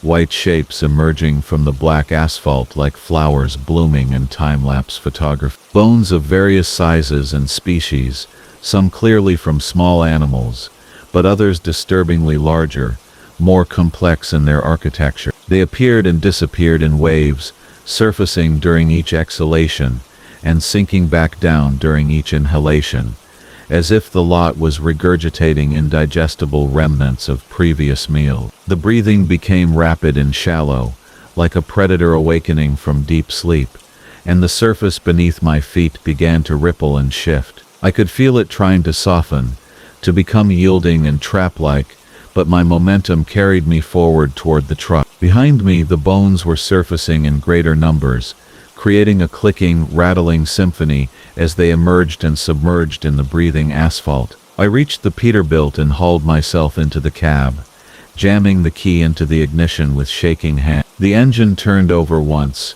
twice, then caught with a roar that seemed to echo off invisible walls in the darkness. Below me, the lot was fully awake now, breathing frantically, and I could feel my truck beginning to sink as the surface turned liquid and hungry. The sticky sweetness in the air was overwhelming, and through the windshield I could see phosphorescent veins spreading outward from beneath the wheels like an infection. I threw the truck into gear and pressed the accelerator, feeling the wheels spin momentarily before finding purchase on something solid enough to grip. The lot fought me, trying to create sinkholes and soft spots to trap the vehicle, but the Peterbilt's power and momentum were too much for it to resist. I drove in a straight line toward what I hoped was the exit, guided only by my memory of how I'd entered and the faint glow of the interstate in the distance. The surface beneath me bucked and rolled like ocean waves, and in my mirrors I could see the bones surfacing in my wake, creating a white foam trail behind the truck. The breathing sound had become a roar,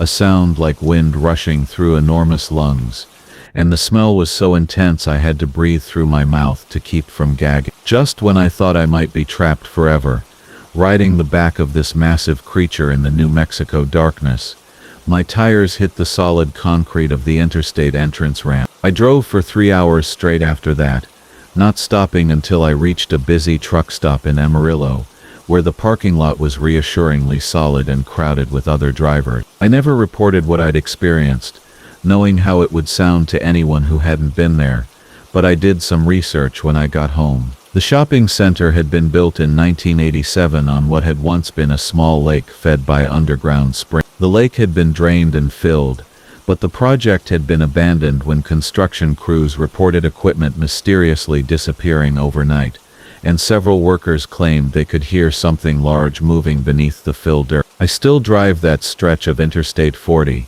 because it's part of my regular route, and I have bills to pay, but I've never again pulled off at that exit, even when my eyes are burning and my logbook says I need rest. Sometimes when I pass the exit at night, I slow down just enough to look toward where the shopping center should be, and I swear I can see that single streetlight still glowing in the distance, casting its yellow circle over an empty lot that rises and falls with the rhythm of something vast and patient, and very much alive, waiting for the next traveler who might mistake it for just another place to rest. The midnight chorus.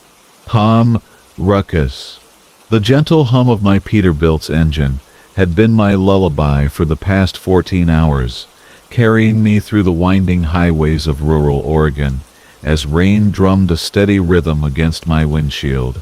The wipers swept back and forth in their hypnotic dance, clearing away the droplets that caught the occasional streetlight like scattered diamonds. It was well past midnight when I spotted the rest area sign emerging from the darkness ahead, its reflective surface gleaming in my headlights like a beacon of relief. I'd been running this route between Seattle and Sacramento for nearly a decade, but somehow I'd never noticed this particular stop before.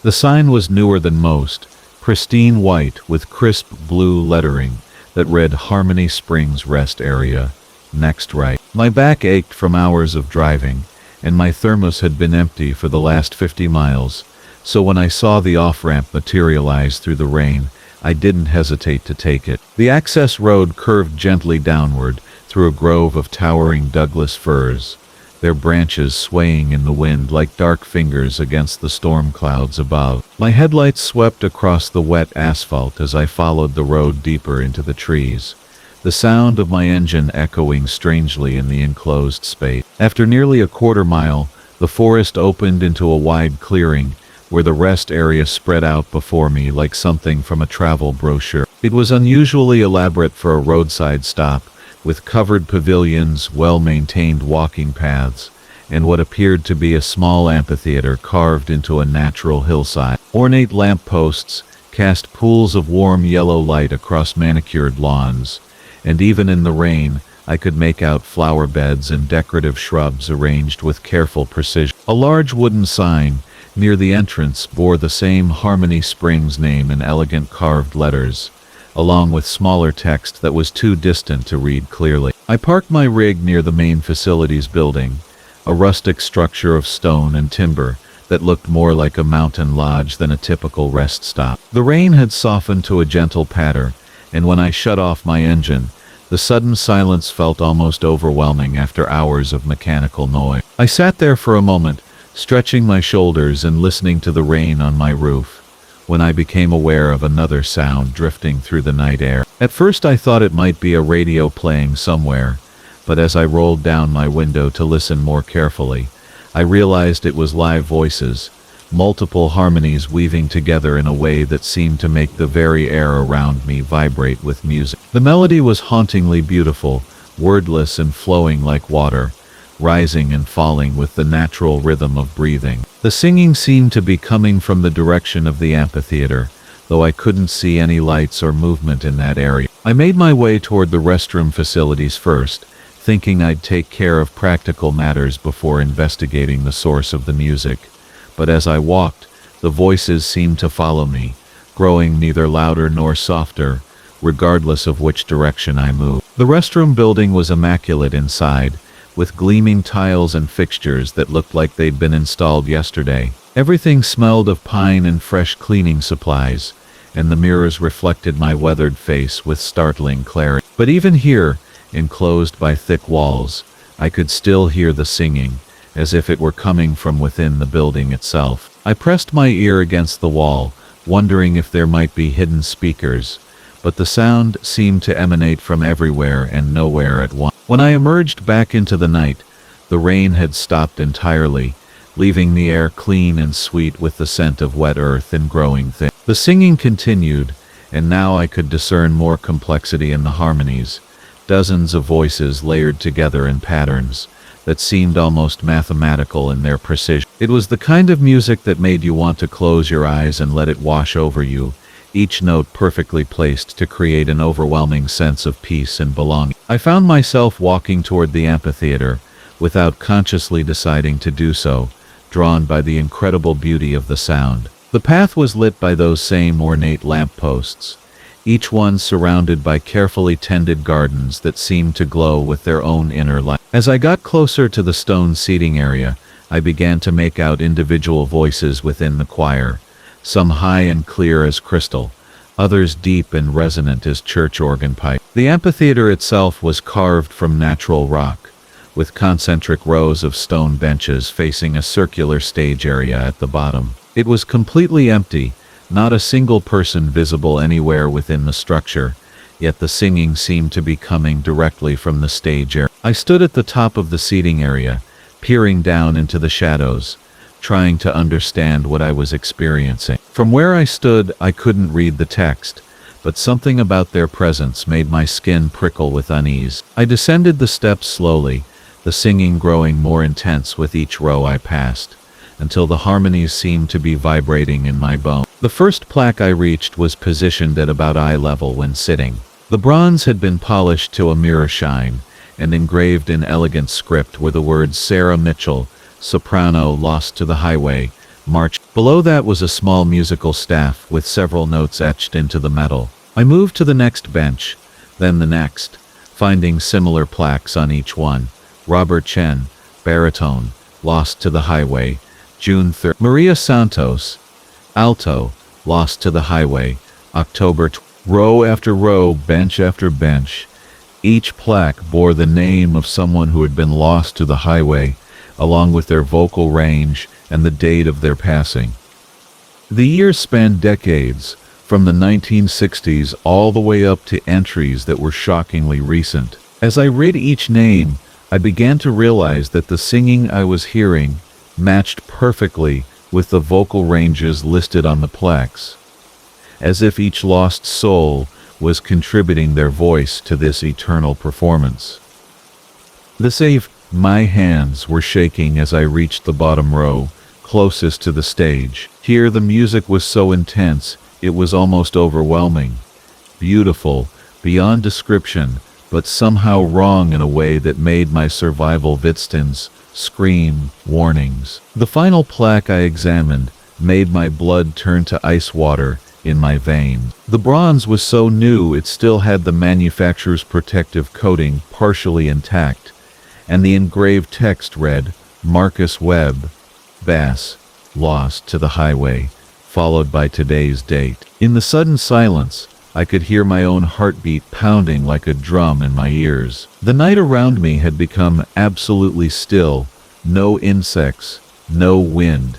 Even the usual settling sounds of the forest had ceased entirely. I looked up from the plaque to find dozens of translucent figures seated on the benches around me, their mouths open in song, even though no sound emerged, their eyes fixed on me with expressions of infinite sadness and welcome. They began to sing again, but this time their voices carried words, and the melody had changed to something that felt like a lullaby designed specifically for me. They sang of rest, of finally laying down the burden of endless highways, of joining their eternal chorus where there would be no more deadlines, no more nights alone on dark roads, no more aching backs and tired eyes. The music wrapped around me like a warm blanket, and I felt my legs growing weak with the overwhelming desire to sit down on that stone bench and let the exhaustion of years finally claim me. Some deep part of my mind that hadn't yet surrendered to the beautiful trap screamed at me to run,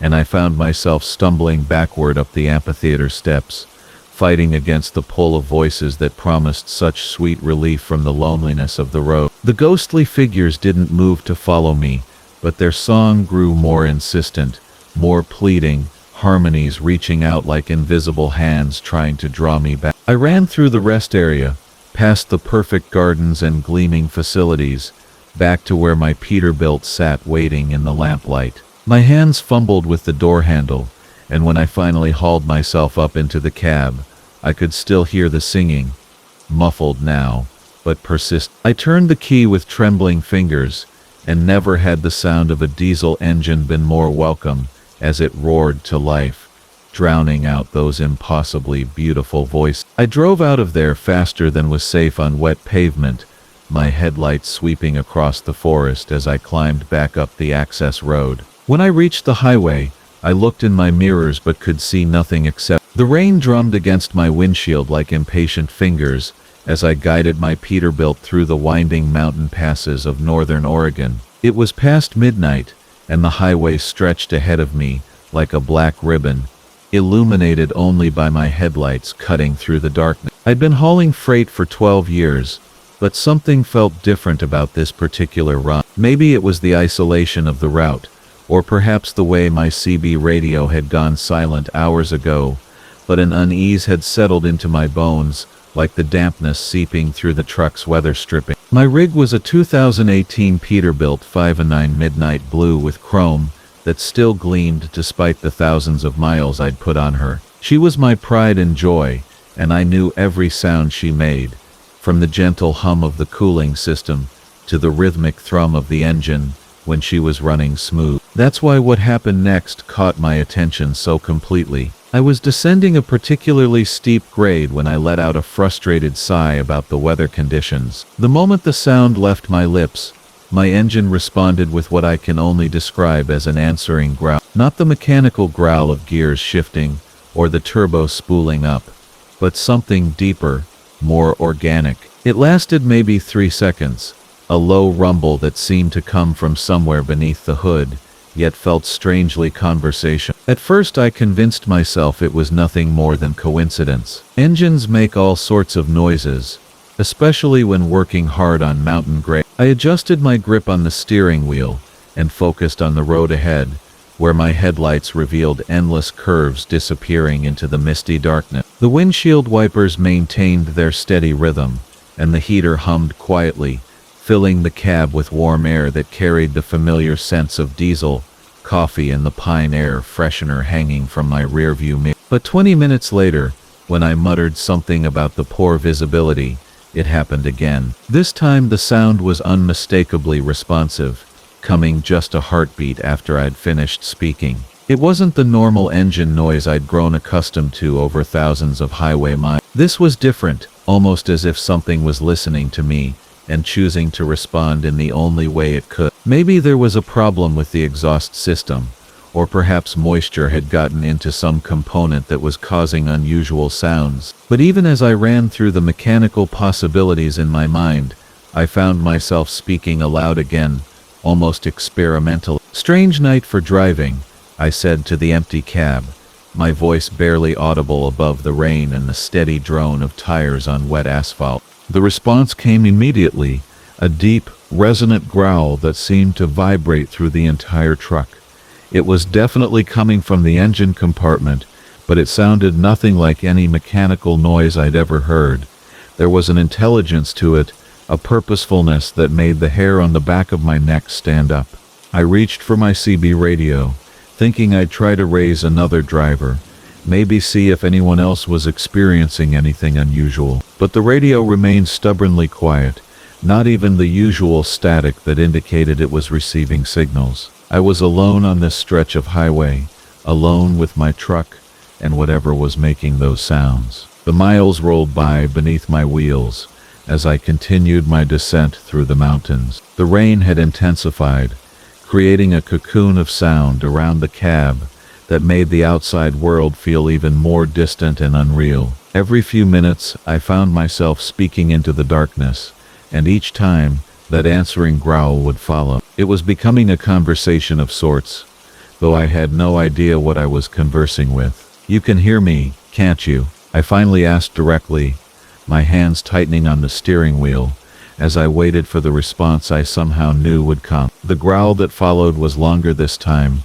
more complex, rising and falling in pitch, like some kind of mechanical language I couldn't understand, but somehow felt in my chest. My dashboard lights flickered briefly, casting strange shadows across the cab interior before returning to their normal steady glow. I should have been terrified, but instead I felt an odd sense of companionship. Whatever was responding to me didn't feel malevolent, just present in a way that defied explanation. It was as if my truck had developed a voice, or perhaps something had always been there, waiting for the right conditions to make itself known. The highway began to level out as I reached the valley floor, but the rain continued its relentless assault on the windshield. My headlights caught occasional glimpses of pine trees bending in the wind, their branches creating dancing shadows that seemed to reach toward the road. The yellow lines beneath my wheels were the only constants in a world that had suddenly become much more mysterious than it had been just hours before. This time,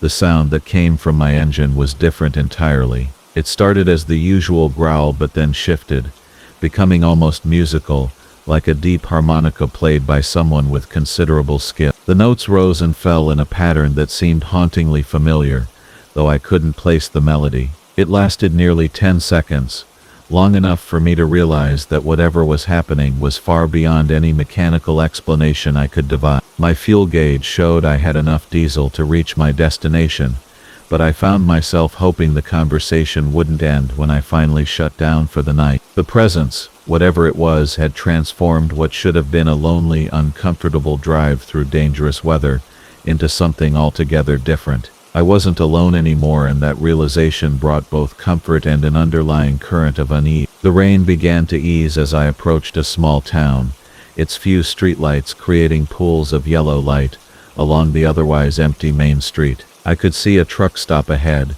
its neon sign flickering through the mist, advertising fuel, food and rest for weary drivers. Part of me wanted to stop, to break the spell of whatever was happening and return to the normal, predictable world of highway travel. But as I began to slow down, the growl from my engine took on an almost plaintive quality, as if whatever was speaking to me didn't want our conversation to end. I found myself pressing the accelerator instead, rolling past the truck stop and back into the darkness beyond the town limit. "You don't want me to stop, do you?" I asked, and the responding sound was unmistakably one of agreement, a satisfied rumble that seemed to approve of my decision. The highway stretched ahead into the night, and I settled back into my seat, strangely comforted by the knowledge that I wasn't making this journey alone. My CB radio remained silent, and the rain continued to fall, but the cab of my truck felt warmer somehow, filled with a presence that defied understanding but no longer frightened me. Miles passed in a blur of wet asphalt and rhythmic conversation between a man and something that spoke in the language of engine. I told it about my life on the road,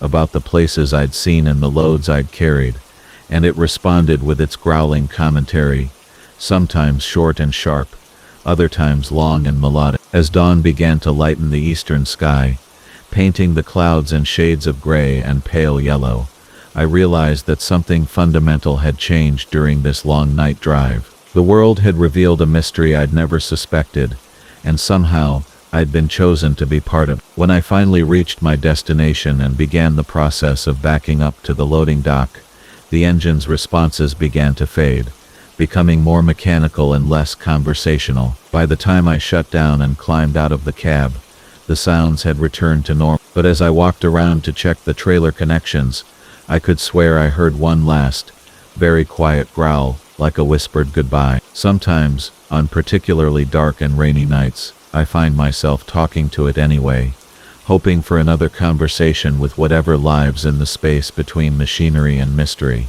The road is a strange place, full of things that can't be explained, only experienced. And sometimes, if you listen carefully enough, it talks back. The thing that wouldn't stay dead. Hummy, from Marcus Webb. Hummy. The first time I hit the deer, I thought it was just another unfortunate part of the job. 23 years I've been hauling freight across the interstate highways of America, and roadkill comes with the territory, like truck stop coffee and CB radio static. But this deer, this particular whitetail that bounded into my headlights on that fog-thick October night outside Bakersfield, would prove to be different from all the others in ways that still make my hands shake when I grip the steering wheel. I was running a load of electronics from Los Angeles to Portland, my Peterbilt 3079 humming steadily through the San Joaquin Valley darkness. The fog had rolled in thick as cotton batting, reducing visibility to maybe 50 feet beyond my headlight. I'd slowed down to a cautious 45, hazard lights blinking, when the deer materialized out of the gray wall like something conjured from the mist itself. There wasn't time to brake, barely time to register the animal's presence, before the dull thud echoed through the cab, and the deer disappeared beneath my front bumper. I pulled over at the next rest stop, maybe 2 miles down the road, and grabbed my flashlight to inspect the damage. The fog seemed to muffle even the sound of my boots on the asphalt as I walked around the truck's perimeter.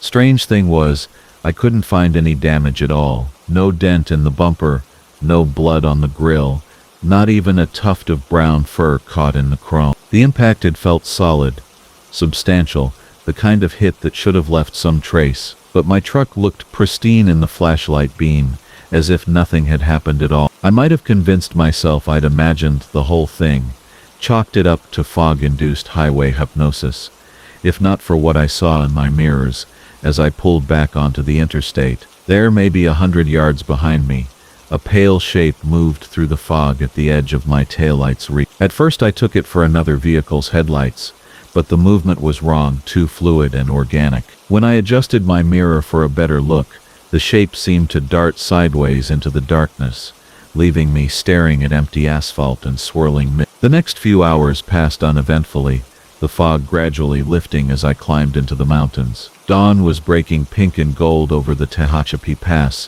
when I stopped for fuel and a quick breakfast at a truck stop I'd been using for years. The waitress, a grandmother named Dolores, with kind eyes and permanent coffee stains on her apron, noticed I seemed distracted as I picked at my eggs and hash brown. I told her about hitting the deer, about finding no damage, about the strange shape I'd glimpsed in my mirrors. Dolores listened with the patient attention of someone who'd heard countless trucker stories over the years, nodding in understanding. When I finished, she glanced out the window at my truck parked under the sodium lights. "You know," she said slowly, "there's old-timers around here talk about animals that don't stay put after they're hit. Indigenous folks had words for such things, spirits that get confused between this world and the next. Maybe your deer is having trouble letting go." I laughed, but not with much humor. "You're saying a ghost deer is following my truck?" "I'm saying stranger things have happened on these highways than most people care to admit." Dolores topped off my coffee again and moved on to the next customer, leaving me to contemplate her words and the growing unease in my chest. Back on the road, climbing through the Sierra Nevada in full daylight, I tried to focus on the familiar rhythms of long-haul driving. The engine's steady diesel rumble, the whisper of tires on asphalt, the occasional crackle of CB chatter from other drivers. But every few miles I found myself checking my mirrors more frequently than necessary, searching for something I couldn't quite name. It was near Fresno that I saw it clearly for the first time. A deer walking steadily down the center line of the highway behind me, maybe 200 yards back. Other vehicles passed through it without slowing, as if it wasn't there at all. The animal's gait was wrong, too mechanical and purposeful for a living creature, and even at that distance, I could tell something was off about its proportions. Its neck seemed too long, its legs too straight, like a child's drawing of a deer rather than the real thing. I pulled over and watched in my side mirror as the creature continued its steady approach. When it reached the spot where my truck idled on the shoulder, it stopped and turned its head toward me. Even through the mirror, across that distance, I felt the weight of its attention like a physical thing. Its eyes held an intelligence that made my mouth go dry, and beneath that intelligence lay something else, something that might have been accusation or need. After what felt like hours but must have been only seconds, the deer turned and resumed its mechanical march up the highway, disappearing around the next curve. The deer would appear in my mirrors at irregular intervals, sometimes close enough that I could make out details of its pale coat and two long limbs, sometimes just a distant shape wavering like heat mirage on the asphalt. It never got directly behind my truck, never close enough to be hit again, but it was always there, patient and persistent as guilt. Night fell as I crossed into Oregon, and with the darkness came a change in my unwelcome companion. The deer began to move differently, no longer confined to the roadway behind me. I caught glimpses of it in my peripheral vision, pacing my truck through the pine forests that crowded close to the interstate. It would appear between trees, keeping perfect pace with my 60-mile-per-hour cruising speed, its pale form flickering in and out of visibility like moonlight through branches. The CB radio began picking up strange interference around midnight, bursts of static that almost sounded like breathing, like something trying to communicate but lacking the proper equipment. I switched channels, but the sound followed, growing louder and more insistent. Finally, I turned the radio off entirely, preferring the engine's honest noise to whatever was trying to speak through the airwaves.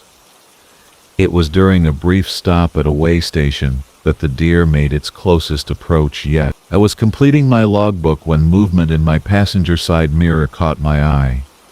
The creature stood just at the edge of the truck's running lights, near enough that I could see the unnatural length of its limbs, the way its joints bent at angles that defied biology. Its coat seemed to glow with its own pale luminescence, and when it raised its head to look directly at me through the mirror, I saw that its eyes held depths that spoke of distances far greater than depth. The deer opened its mouth, and though I heard no sound through the truck's insulated cab, I felt its call in my bones, a vibration that seemed to reach into my chest and squeeze. It was trying to tell me something, trying to communicate some urgent need or demand, but the message was lost in translation between its world and mine. After a long moment, it closed its mouth and stepped backward into the darkness, vanishing as completely as if it had never been there at all. I drove through the rest of the night in a state of heightened alertness, every muscle tense, every sense straining for signs of my supernatural companion.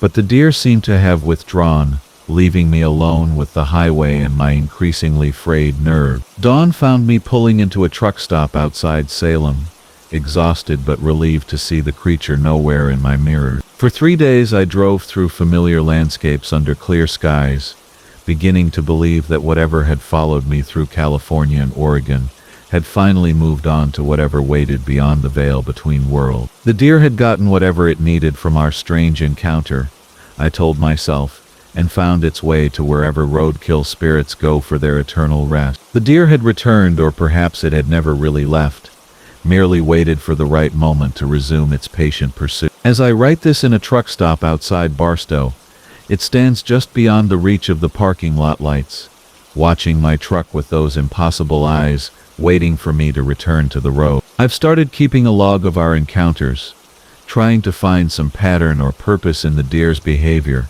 some clue to what it wants from me. But the only certainty is that it will be there when I fire up my engine and pull back onto the interstate, following at its measured distance, matching my speed through the long night hours. Sometimes I wonder if I died in that fog-shrouded collision outside Bakersfield, and this endless highway pursuit is my own form of purpose. The CB radio had been silent for 3 hours when it finally crackled to life at midnight, cutting through the steady drone of my Peterbilt's engine with a voice I'd never heard before. I'd been running this stretch of Interstate 80 through Nevada for the better part of 15 years, hauling freight from Sacramento to Denver and back again, and I knew every trucker's voice that worked these lonely miles. This one was different.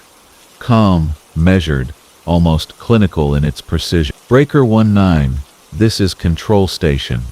Beginning countdown sequence. 10.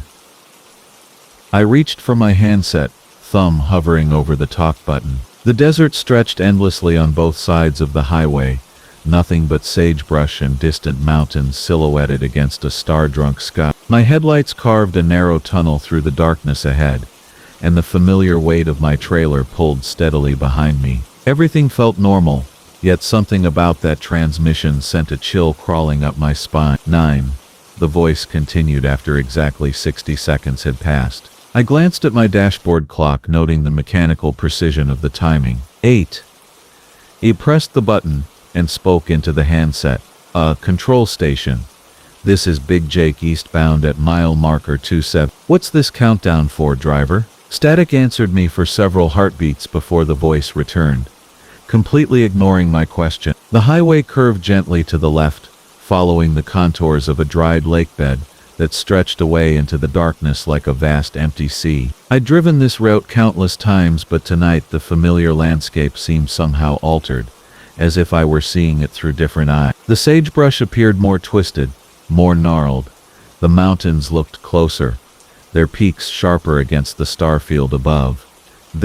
Desert Rose, who ran produce up from California. Mountain Mike, who specialized in oversized loads. Nighthawk, who preferred the small hours like I did. They were all asking the same questions I had asked, demanding to know who control station was and what the countdown meant. None of them received answers. When I turned the volume down, it seemed to get louder. When I tried to turn the radio off entirely, the power knob refused to budge, as if it had been welded in place. The engine temperature gauge read normal. The air pressure was good, but something felt wrong with the truck itself. The vibration through the seat seemed different, more urgent. The sound of the diesel engine had developed an undertone I'd never noticed before, a deeper rumble that seemed to come from somewhere other than the engine compartment. 4. The desert around me was changing. I was certain of it now, though I couldn't pinpoint exactly how. The mile markers I passed didn't match the numbers I should have been seeing. The road signs for rest stops and truck stops I knew by heart were missing, replaced by others advertising services in towns I'd never heard of. When I tried to reach for my atlas in the sleeper compartment, my arm felt heavy, sluggish, as if I were moving through thick liquid. Other truckers were beginning to panic on the radio. I could hear it in their voices as they tried to break through the countdown, their transmissions becoming increasingly frantic. Desert Rose was crying, saying she couldn't find any of the exits she knew should be there. Mountain Mike claimed his GPS had gone completely blank. Nighthawk whispered that his mirrors were showing him a highway that stretched behind him into perfect blackness, empty of any other traffic, despite the voices on the radio. I pressed harder on the accelerator, but my speedometer needle didn't climb. If anything, it seemed to drift lower, though the sensation of movement continued. The white lines on the road began to blur, not from speed but as if they were losing their definition, becoming less solid, less real. The guardrails on either side of the highway flickered in and out of existence like fluorescent bulbs about to burn out. The voice on the radio had never wavered, never shown the slightest emotion or urgency despite the chaos erupting on the channel around it.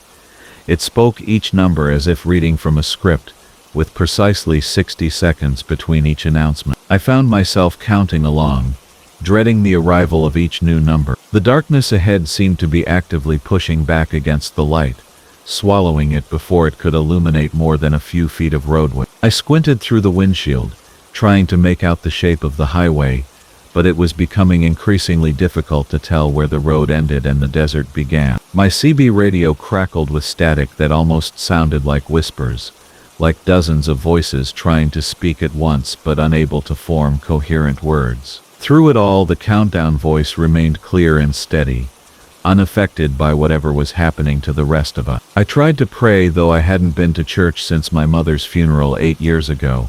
The words felt clumsy in my mouth, half-remembered fragments from childhood service. The rosary my ex-wife had given me hung from my sun visor, and I reached for it with one hand while steering with the other. The beads felt ice cold against my palm.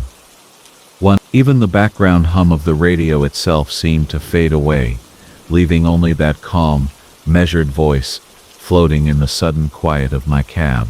My engine continued to run, but I could no longer hear it. The road noise from my tires vanished. The whole world had been wrapped in cotton, muffled and distant. I held my breath, waiting for zero, waiting for whatever was coming next. Seconds ticked by on my dashboard clock.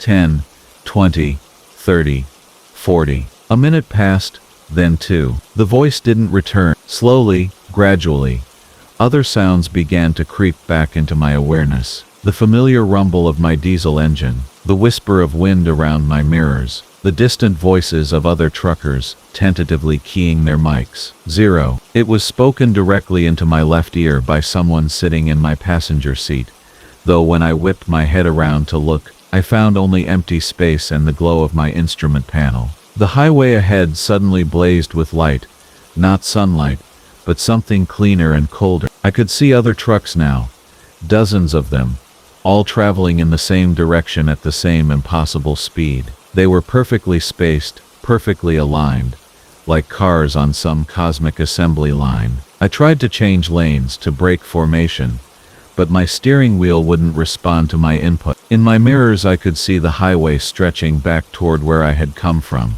but it was fading like a morning mist. The familiar world was disappearing section by section, mile by mile, until there was nothing behind me but an endless, star-filled void. The radio crackled once more. Welcome to the final frequency. Please maintain your current speed and heading. Destination parameters have been updated. Your new route has been downloaded. Thank you for your cooperation. I drive still through this place that exists between channels, between frequencies, between the spaces on the dial where normal voices can't reach. My fuel gauge never moves. My odometer stopped counting miles somewhere around the number 3. And sometimes late in whatever passes for night in this place, I hear new voices joining the convoy.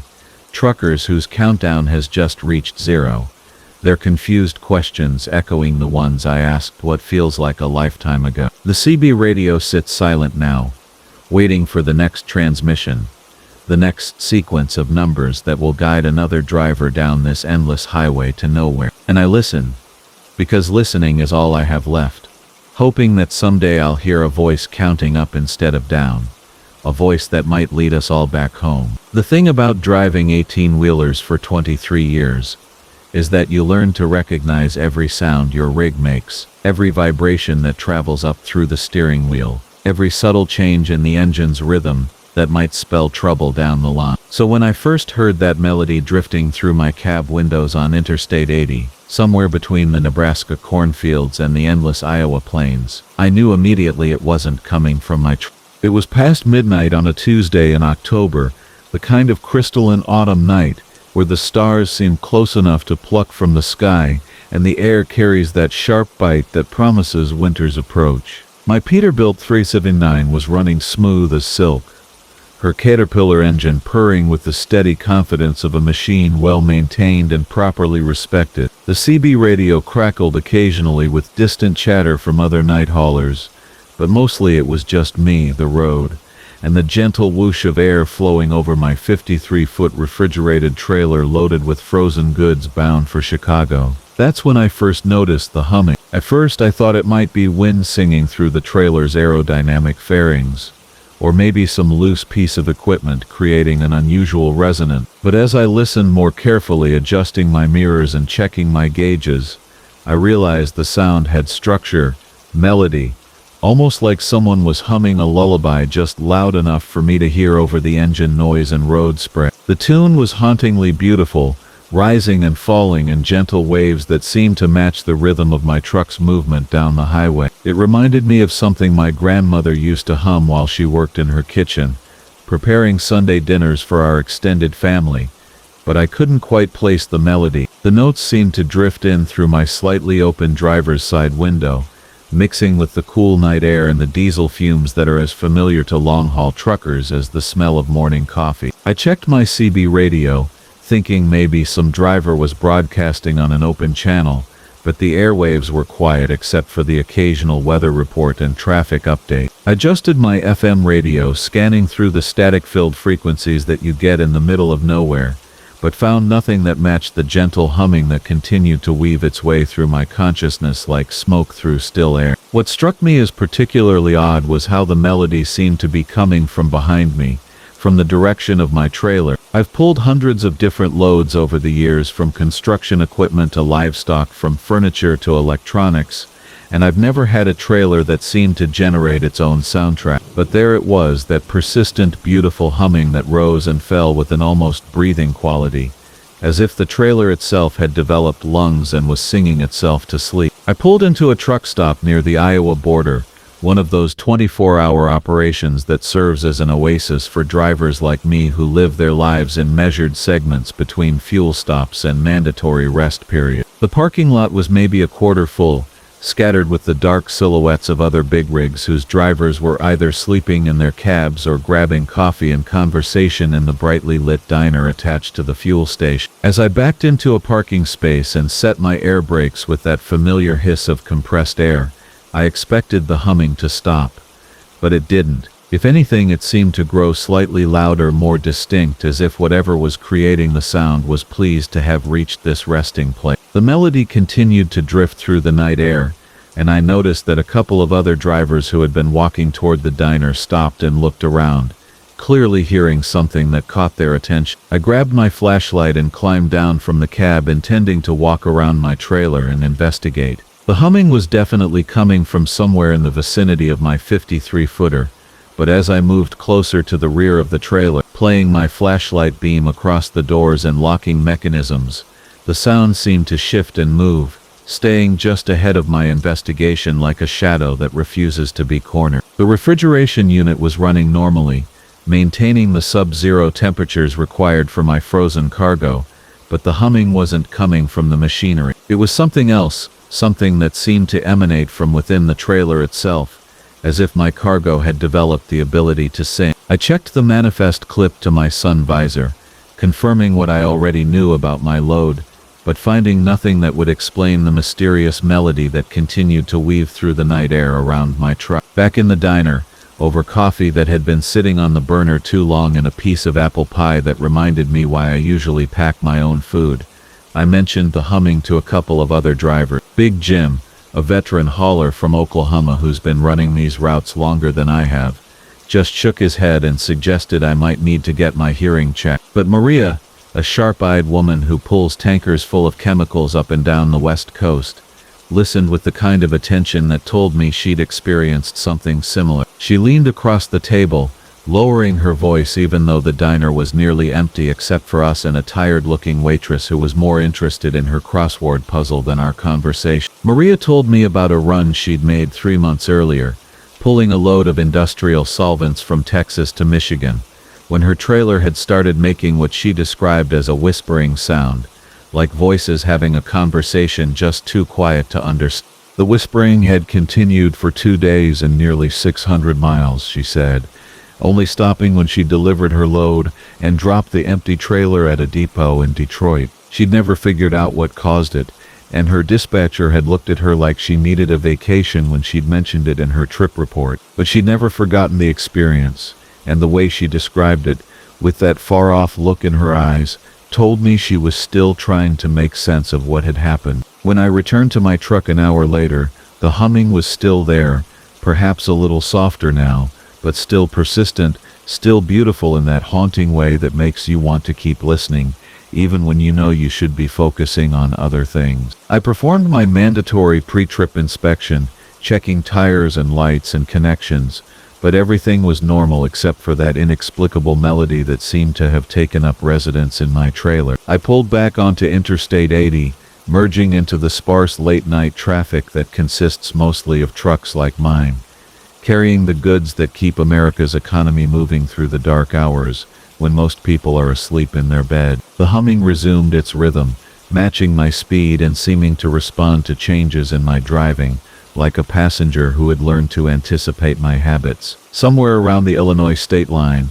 as dawn was beginning to think about lightening the eastern horizon, the melody began to change. What had been a gentle, lullaby-like tune started to take on more complex harmonies, as if additional voices were joining the original singer. The sound grew richer, more layered, and I found myself listening with increasing fascination and growing unease. The harmonies were beautiful but somehow wrong, like a choir singing in a language that human ears weren't designed to process. The music seemed to be building towards something, gaining intensity and complexity with each passing mile, and I began to feel a weight in the pit of my stomach that had nothing to do with truck stop coffee and everything to do with the growing certainty that I was involved in something far beyond my understanding. As I approached my delivery destination in Chicago, the humming reached a crescendo that filled my cab and seemed to vibrate through the very frame of my truck. For a moment the melody was so beautiful and so overwhelming that I had to fight the urge to pull over and simply listen, to surrender to whatever force was creating this impossible music. But then, just as suddenly as it had intensified, the humming stopped completely, leaving only the familiar sounds of my engine and the morning traffic beginning to build around me. I delivered my load without incident, backed up to the loading dock and watched as workers unloaded pallets of frozen goods that looked exactly like what they were supposed to be. No explanations, no mysteries, just ordinary cargo that had somehow spent 2 days generating extraordinary music. The trailer, now empty, sat silent and normal, giving no indication that it had recently served as a concert hall for forces unknown. And sometimes, in the quiet hours before dawn when the highway belongs to the night haulers and the distance between cities feels infinite, I swear I can still hear echoes of that humming, carried on the wind like a promise, or a warning that some mysteries are meant to remain unsolved. Traveling the highways in the dark spaces between what we know and what we fear to discover, the art of. I'd been hauling refrigerated goods from Amarillo down to Lubbock, a route I'd driven maybe 1,000 times in my 23 years behind the wheel of big rigs. The familiar stretch of Texas highway usually felt like an extension of my own driveway, but tonight something had changed, something subtle that made my hands grip the steering wheel of my Peterbilt just a little tighter than usual. The rain had started around midnight, not the violent downpour that sometimes hammers the panhandle, but a steady, rhythmic drumming against my windshield that seemed almost musical in its consistency. Each droplet caught the glow of my headlights before sliding down the glass in rivulets that reminded me of veins branching across a leaf. The wipers moved back and forth in their eternal dance, squeaking softly against the glass with each pass, creating a hypnotic soundtrack to my late-night journey. It was past 2 in the morning when I first felt it, that strange sensation that made me question whether I'd been driving too long without a break. The highway seemed to be moving beneath my wheels in a way that didn't quite match the steady rhythm of my engine. At first I attributed it to road fatigue, that phenomenon every trucker knows where the white lines start playing tricks on your eyes and the asphalt begins to feel like it's breathing beneath you. But this was different, more deliberate, as if the very surface of the road was pulsing with some kind of internal rhythm. The overhead lights cast pools of yellow illumination at regular intervals, each one revealing nothing more than wet pavement and the occasional reflective marker glowing like a cat's eye in the night. My CB remained stubbornly quiet, filled only with the soft hiss of static that seemed to rise and fall in waves, almost like breathing. The first real sign that something was genuinely wrong came when I realized I'd been driving for what felt like hours without seeing a single exit sign. Interstate 27 between Amarillo and Lubbock wasn't a particularly long stretch, maybe an hour and a half in good weather, but I'd been on the road for well over 2 hours now, and hadn't passed a single familiar landmark. The mile markers seemed to be counting backward, then forward again, then disappearing altogether, as if the highway itself was confused about where it was supposed to lead. I pressed the talk button on my CB, trying to raise another driver, anyone who might be out there in the darkness. Breaker 19, this is Midnight Express westbound, on 27. Anybody got their ears on? My voice sounded strange in the confines of my cab, muffled somehow by the rain and the steady hum of my diesel engine. The only response was that rhythmic static, pulsing in and out like a slow heartbeat. That's when I noticed the change in the road surface itself. In the wash of my headlights, the asphalt seemed to have taken on a different texture, darker in some places, with what looked like thin lines running parallel to my direction of travel. At first glance, they resembled the typical wear patterns you'd expect on any heavily traveled highway, but as I stared at them through the rain-streaked windshield, they began to look more organic, like the striations you might find on muscle tissue or the grain in a piece of wood. The pulsing sensation beneath my wheels grew stronger, and I found myself unconsciously adjusting my speed to match whatever rhythm the road seemed to be setting. My engine, normally a reassuring constant, began to synchronize with this strange new cadence, the diesel rumbling in time with whatever force was moving beneath me. The sound of my tires on the wet pavement changed too, from the familiar spray whisper of rubber on asphalt, to something more liquid, almost like the sound of blood flowing through arteries. I was clearly lost, although how one gets lost on a straight interstate highway was beyond my understanding. My GPS had gone dark sometime after midnight, the screen showing nothing but a blue void where the map should be. My cell phone had no signal, not unusual in this part of Texas, but somehow more ominous, given the circumstances. The droplets seemed to be arranging themselves into flowing lines as they struck the glass, creating patterns that reminded me of circulatory systems, branching networks that pulsed and shifted with each sweep of the wiper. The highway ahead curved gently to the left, though I couldn't remember any curves on this particular stretch of interstate. As I navigated the bend, my headlights swept across what I initially thought was a road sign, but as I drew closer, I realized it was something else entirely. Rising from the shoulder of the highway was a structure that looked organic rather than manufactured,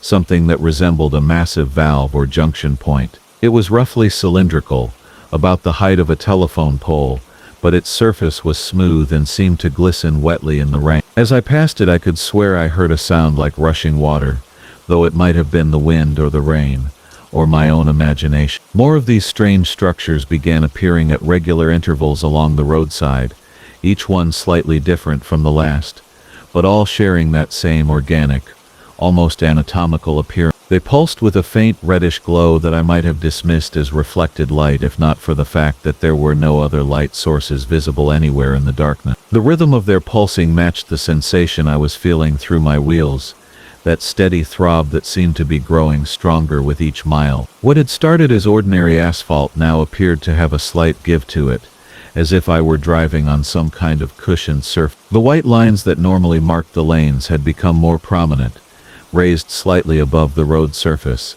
and taking on a pale, almost translucent quality that reminded me uncomfortably of blood vessels visible beneath skin. The CB static was growing louder, and within its random hiss, I began to hear what sounded like a heartbeat, slow and powerful and utterly alien. My own heart began to race in response, and I pressed harder on the accelerator, suddenly desperate to reach the end of whatever strange detour I'd somehow wandered onto. But the faster I drove, the more intense the pulsing became, until my entire truck was vibrating in rhythm with the highway beneath me. That's when I saw the lights ahead, a cluster of red glows that seemed to be moving in my direction. For a moment, relief flooded through me as I thought I was finally encountering other traffic, but as the lights drew closer, I realized they weren't headlights at all. They moved with an organic fluidity, rising and falling, approaching along the highway like a school of luminescent fish swimming through dark water. The highway was moving beneath me now,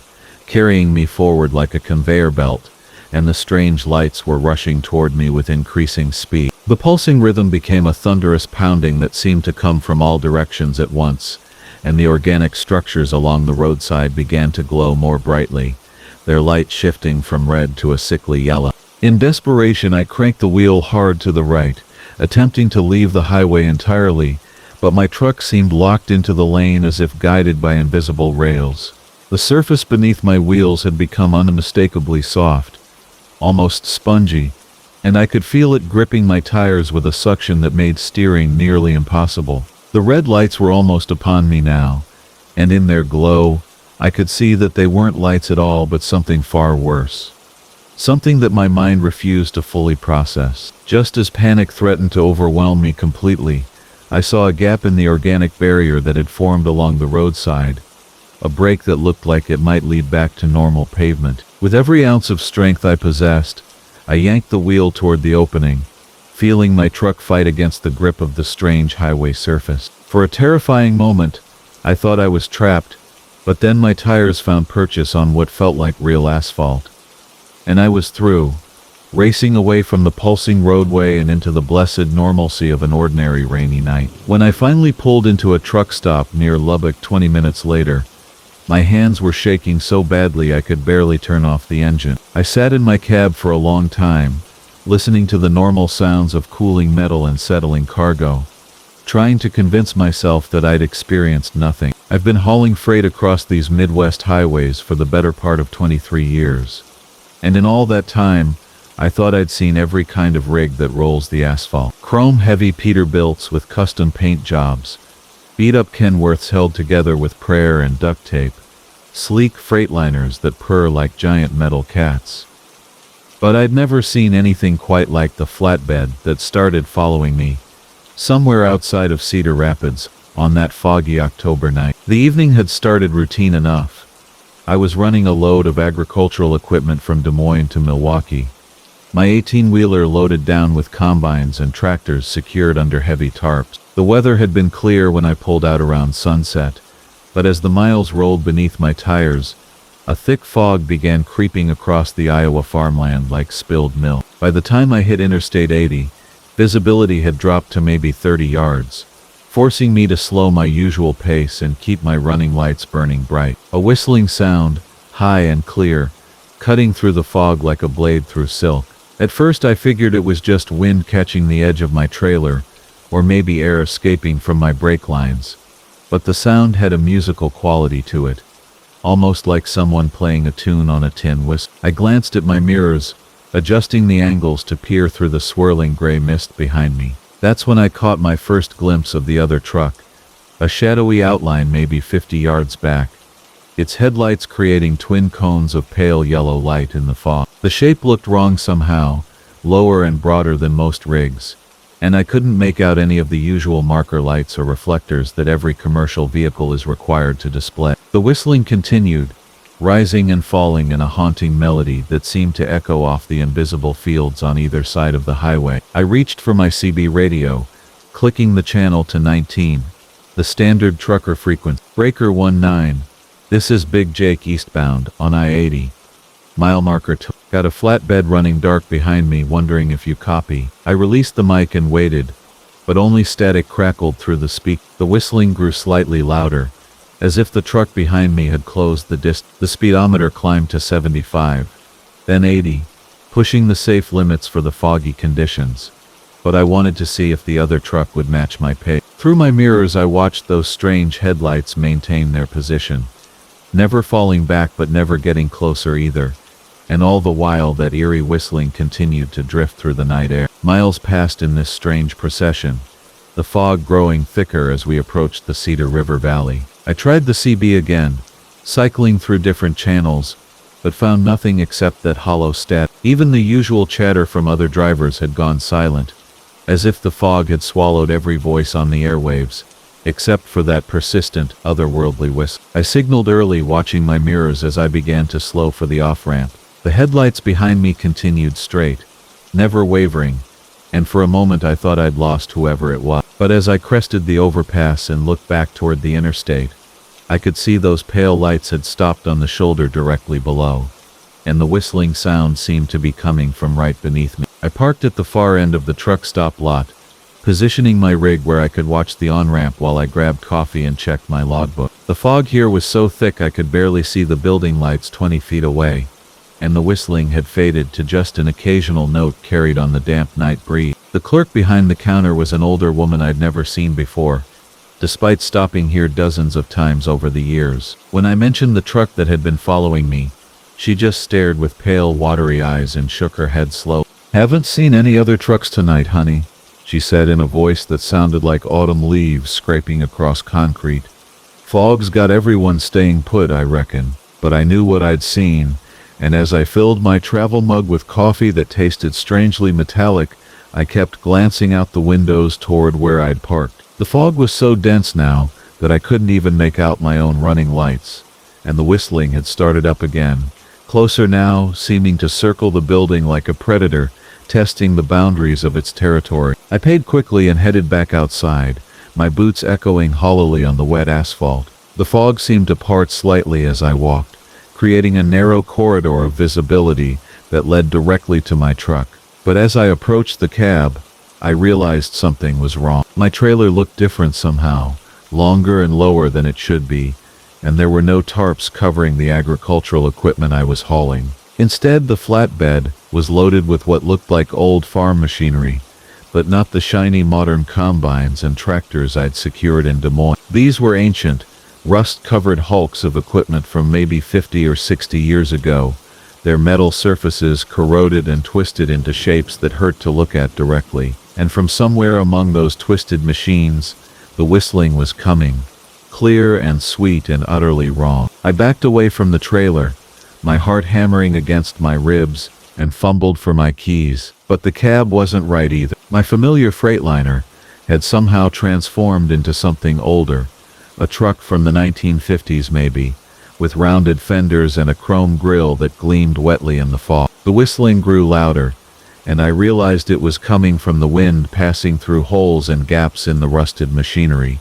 creating that haunting melody as the damp air moved across the metal. I ran then, stumbling through the fog toward the truck stop, but the building seemed farther away than it should be, and the lights kept shifting and wavering like mirages. Behind me, the whistling rose to a crescendo, and I heard the deep rumble of a diesel engine turning over, then the hiss of air brakes releasing. When I finally burst through the truck stop door, gasping and wild-eyed, the clerk was gone. The entire place was empty, dust covering the counter and merchandise, and cobwebs hanging from the fluorescent fixtures that now flickered and buzzed with dying light. Through the windows, I could see my real truck exactly where I'd left it, and my actual trailer with its proper load, still securely tarped. The whistling had stopped, but I could hear the distant rumble of a truck pulling back onto the interstate, fading gradually as it headed east into the night. But sometimes, driving the night highways when the fog rolls in thick and strange, I still hear that whistling, carried on the wind. And in my mirrors just at the edge of visibility, I catch glimpses of headlights that follow too close and burn too pale, belonging to a flatbed that carries cargo from a time when the roads were narrower and the nights were darker, and the dead machinery still dreams of the fields it once worked under, skies that have long since faded from blue to gray to nothing at all. They say every highway has its ghosts, echoes of crashes and breakdowns, and drivers who pushed too hard through one too many storms. But I know now that some of those ghosts are still hauling freight, following the same routes they traveled when they were flesh and blood, their loads growing stranger and more terrible with each passing year. And on foggy nights when the veil between past and present grows thin, you might hear them whistling through the darkness, calling to the living drivers to join their endless convoy into whatever lies beyond the last exit. I still drive these roads because it's what I know, but I've learned to recognize the signs. When the fog comes down like a curtain, and the CB goes silent and you hear music where there should be only engine noise, find the nearest truck stop and wait for dawn. Some loads are too heavy for the living to carry, and some roads lead to destinations that don't appear on any map. From Jake Morrison, the Peterbilt's diesel engine hummed its familiar lullaby as I rolled through the Nevada desert, watching the sun paint the horizon in shades of amber and rust. 23 years I'd been hauling freight across these endless stretches of asphalt, and the rhythm of the road had become as natural as breathing. The CB radio crackled softly with distant conversations between drivers scattered across the interstate, their voices mixing with the steady thrum of 18 wheels on concrete. My dispatch screen glowed pale green in the gathering dusk, showing the familiar grid of pickup and delivery locations that had guided me through countless runs. The company had upgraded to digital systems 5 years back, phasing out the old paper manifests and radio calls that used to define our world. Progress, they called it, though something about the cold efficiency of those glowing screens never quite replaced the human touch of Marlene's voice, crackling through the radio with route updates and weather warning. The first odd message appeared just as the last traces of daylight faded from my mirrors. I glanced down at the screen during a long straight stretch where nothing but sagebrush and telephone poles marked the passing mile. Instead of the usual green text displaying my next fuel stop, Dark red letters spelled out words that made my hands tighten on the steering wheel. "Help me," the message read. "They won't let me go home." And hey, I blinked hard, certain that fatigue was playing tricks with my vision. But the crimson text remained, pulsing slightly against the dark background. The timestamp showed it had been sent just moments ago, but there was no sender identification, no dispatcher code, nothing to indicate where the message had originated. I'd seen system glitches before, garbled transmissions that mixed up driver communications or duplicated old messages, but never anything like this. Anyone else getting weird dispatch messages tonight? The silence stretched long enough that I wondered if my radio had failed. Then a gravelly voice responded from somewhere ahead on the highway. "That's a negative, Ghost Rider. My board showing normal traffic." "What kind of weird are we talking about?" I hesitated, suddenly feeling foolish. How do you explain a message that shouldn't exist without sounding like you've been driving too long without sleep? I hung up the handset and focused on the road, but my eyes kept drifting back to the screen where those red words continued to pulse like a heartbeat. 20 minutes later, another message appeared, the text seeming to drip down the screen like thick liquid. "The dispatcher won't answer. Something's wrong at the terminal."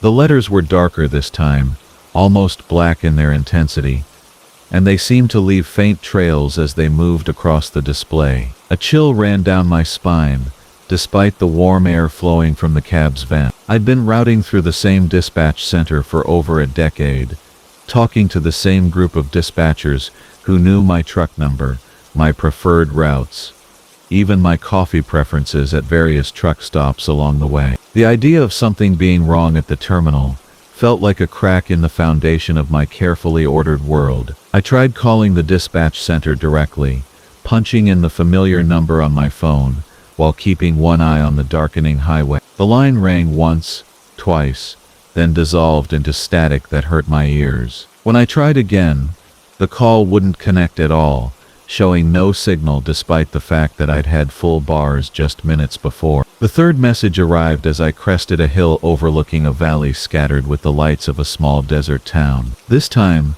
the red text was accompanied by something that made my blood run cold. Scattered among the letters were dark spots that looked disturbingly like stains, as if someone had pressed bloodied fingers against the screen while typing. "He made me stay late, said there was urgent freight, but there's no freight. Just me in the dark and this machine that won't stop asking for messages." The words seemed to writhe on the screen, and I swear I could smell something metallic and unpleasant drifting up from the display. My hands shook as I pulled into a truck stop at the bottom of the hill, parking under the harsh glare of sodium lights that turned everything the color of old bone. Other trucks lined the lot like sleeping giants, their chrome gleaming dully in the artificial twilight. I climbed down from the cab, hoping the cool night air would clear my head and make sense of what I was seeing. Inside the truck stop, fluorescent lights buzzed overhead, while a handful of drivers sat scattered around plastic tables, nursing coffee and staring at their phone. Everything looked normal,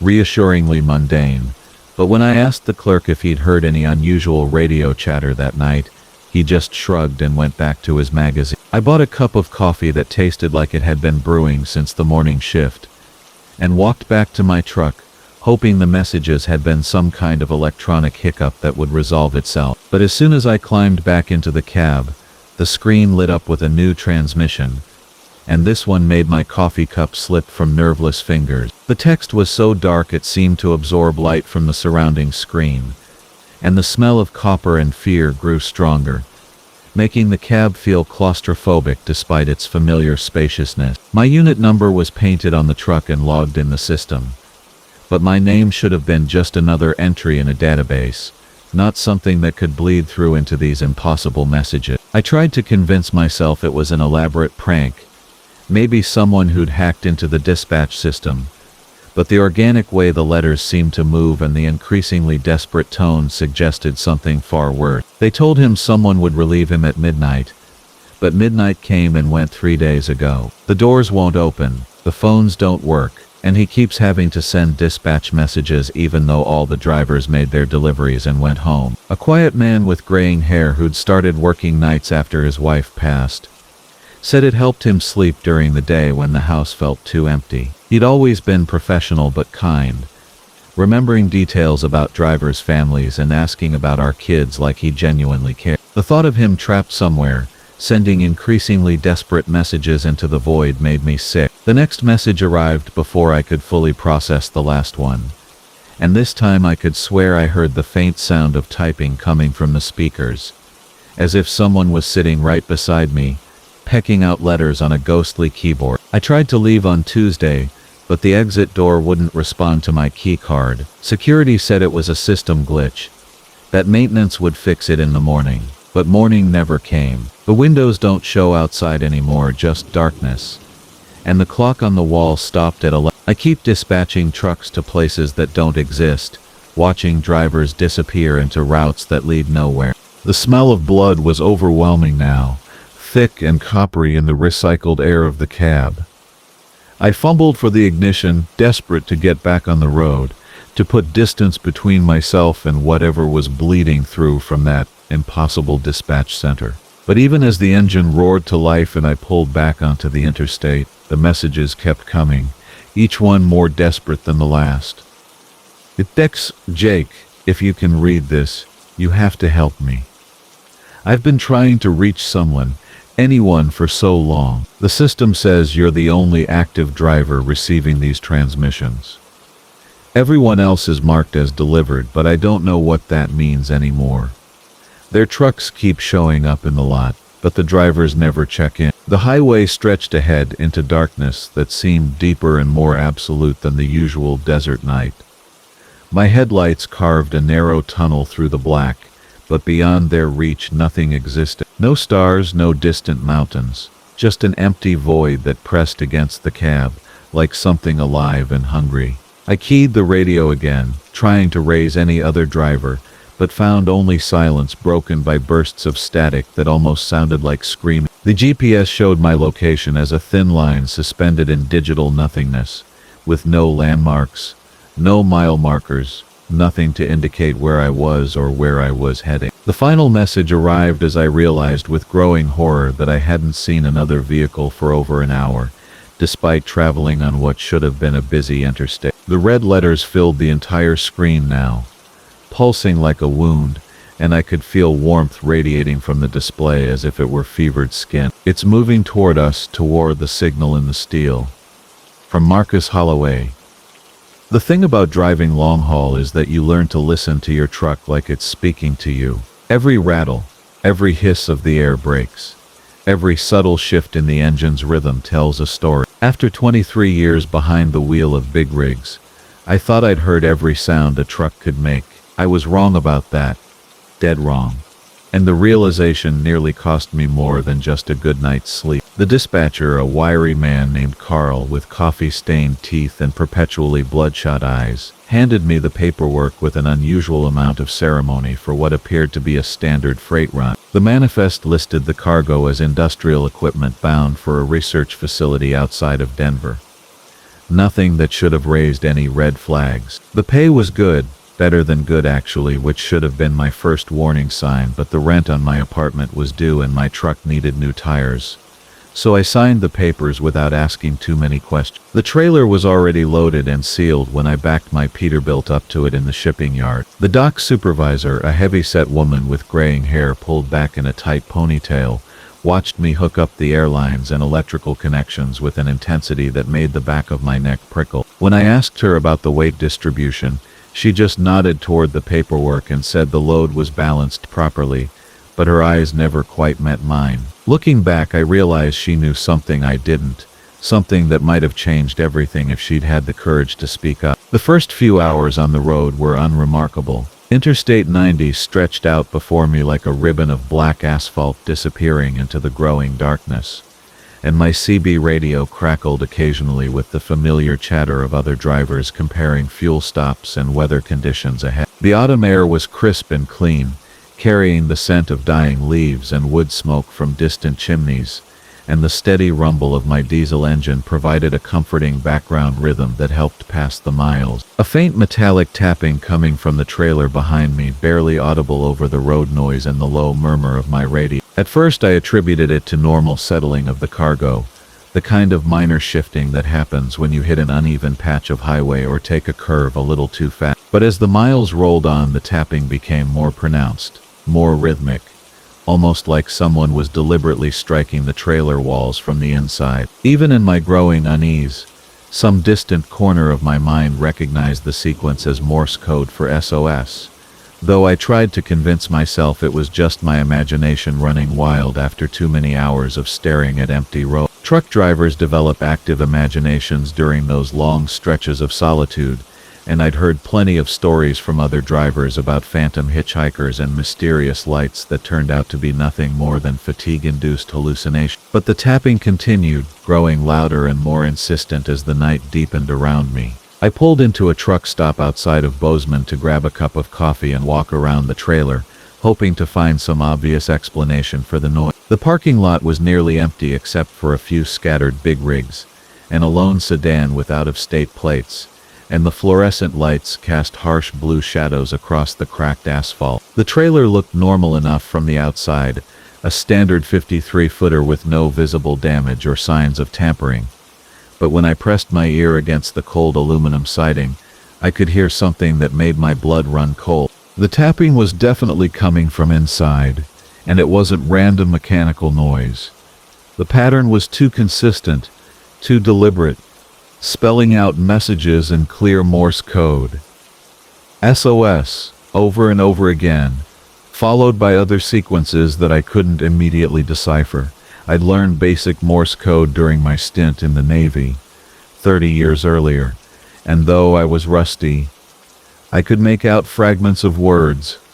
Help, trapped, cold. My hands shook as I fumbled for my cell phone to call the dispatcher, but the call went straight to voicemail, and something in my gut told me that even if I could reach Carl, he wouldn't be surprised by what I was telling him. The smart thing would have been to call the police right then and there, to demand that someone cut the seal on that trailer, and investigate whatever was making those sounds. But the paperwork was all legitimate. The load was worth more money than I'd made in the past 3 months combined, and a part of me still hoped there was a reasonable explanation that wouldn't involve federal investigations and insurance claims. So I climbed back into my cab, cranked up the radio to drown out the tapping, and pushed on toward Denver, telling myself I was probably just hearing things. The mountains rose around me like sleeping giants as I descended into Colorado, their peaks barely visible against the star-filled sky. The tapping from the trailer had evolved into more complex messages, longer sequences that seemed to be telling a story I wasn't sure I wanted to understand. Between the familiar SOS calls, I began to make out words like experiment, freezing, and most chilling of all, repeated sequences that spelled out numbers. Day 37, day 38. The implication was obvious and horrifying, suggesting that whatever was in my trailer had been conscious and counting the passage of time for well over a month. As I navigated the winding mountain roads, my headlights cutting through patches of fog that rolled across the asphalt like ghostly fingers, the temperature gauge on my dashboard began to fluctuate wildly. The trailer brakes started dragging intermittently, forcing me to downshift and ride the engine brake to maintain control on the steep grades. Most disturbing of all, my CB radio began picking up transmissions that seemed to be coming from inside the trailer itself, faint Morse code signals that bled through the static and overlaid themselves onto the normal trucking channels. Other drivers on the highway began to notice something was wrong. A convoy of 3 trucks passed me going the opposite direction, and I heard one of their drivers break radio silence to ask his companions if they'd seen the blue glow coming from my trailer. I checked my mirrors and nearly lost control when I saw what he was talking about. A cold, pulsing light emanating from the gaps around the trailer doors, synchronizing perfectly with the Morse code tapping that had become a constant metallic drumbeat behind my head. The final descent into Denver took me past a way station that was supposed to be closed for the night, but as I approached, the lights suddenly blazed to life and a uniformed officer flagged me down. My heart hammered against my ribs as I pulled onto the scale, expecting questions about my cargo and demands to inspect the trailer, but the officer simply walked around my truck once, made some notes on his clipboard, and waved me on without saying a word. As I pulled away, I glanced in my side mirror and saw him standing motionless in the middle of the scale platform, watching my trailer's blue glow disappear into the distance. The delivery address led me to a nondescript industrial complex on the outskirts of the city, surrounded by high chain-link fencing, topped with razor wire. Security guards in unmarked uniforms directed me to a loading dock where men in white coats waited with equipment I didn't recognize. The tapping from my trailer had reached a fevered pitch, hammering out desperate messages, so rapidly that the individual letters blurred together into one continuous metallic scream. As the dock workers began to disconnect my trailer, one of the white-coated men approached my cab with a tablet computer and a pen, asking me to sign a document that looked more like a legal contract than a standard delivery receipt. The paperwork included clauses about confidentiality agreements and federal security clearances, language that made it clear I was supposed to forget everything I'd experienced during the past 12 hours. The man's eyes were cold and professional as he explained that my trailer had contained sensitive research materials that required special handling, and that any discussion of unusual sounds or lights would be considered a breach of national security. He handed me a bonus payment in cash, 3 times my normal hauling fee, and suggested I might want to take a few weeks off to rest before accepting another long-distance assignment. The snow that falls upward. The Ken. The Marcus. The thing about driving 18-wheelers for 23 years is that you develop a sixth sense for when something's wrong with your rig. Maybe it's the way the engine note changes, just half an octave, or how the steering wheel develops the slightest tremor that wasn't there an hour ago.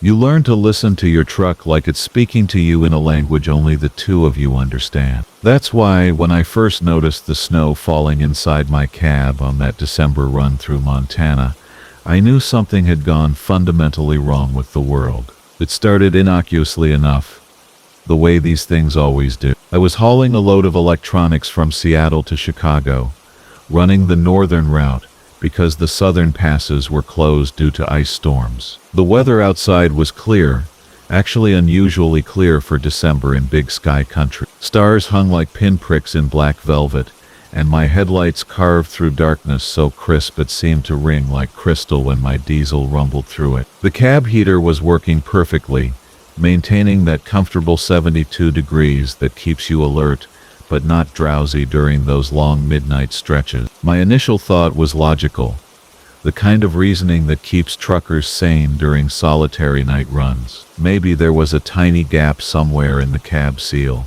perhaps around the door frame or near the windshield mounting. Cold air was getting in, and somehow moisture was crystallizing. These things happen in older rigs, and my 2018 Peterbilt, while well maintained, wasn't exactly fresh off the lot anymore. But then I noticed the second flake, and the third, and my logical explanations began to crumble like old paint in a sandstorm. The snow wasn't coming from any particular direction.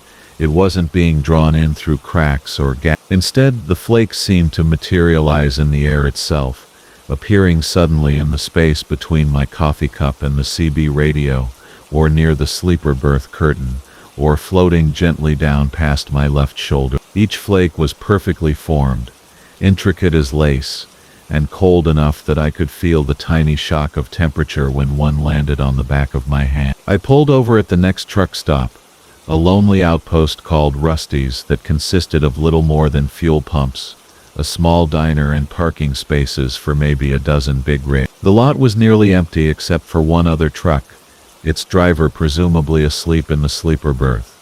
Windows dark. I killed my engine and sat in the sudden silence, watching the snow continue to fall inside my cab. It was beautiful in a way that made my chest tight with something that wasn't quite fear but wasn't comfort either. They fell steadily now, perhaps one every few seconds, each one unique and perfect. When they landed on surfaces, they didn't melt immediately as normal snow would in a heated cab. Instead, they remained intact for several minutes, gradually fading away like ice sculptures in slow motion. I stepped outside into the Montana night, and the contrast was immediate. The air was cold but not freezing, probably hovering around 40 degrees, and there wasn't a cloud in the sky. No precipitation of any kind, not even morning dew forming on my truck's surface. The weather was completely clear, which made the snow inside my cab all the more impossible to explain. I walked around my rig twice, checking every seal, every gasket, every possible entry point where moisture might be getting in. Everything was intact, properly sealed, exactly as it should be. When I climbed back into the driver's seat, the snow was falling more heavily. Not a blizzard by any means, but steady enough that I could see multiple flakes in the air at any given moment. They drifted through the cab with dreamlike slowness, following air currents that seemed to exist independently of my ventilation system, which I had now turned off completely. The heater was off too, but the temperature inside remained perfectly comfortable, as if the falling snow was somehow regulating the climate in ways that defied physics. My cell phone showed full bars, but when I attempted to call my wife Sarah, the call wouldn't connect. Not a busy signal, not a dropped call, just silence followed by an automated message, saying the number was not in service, which was impossible because I'd spoken to her just 4 hours earlier when I'd stopped for fuel in Spokane. The other truck in the lot had vanished while I was inspecting my rig, though I hadn't heard an engine start or seen headlights pull away.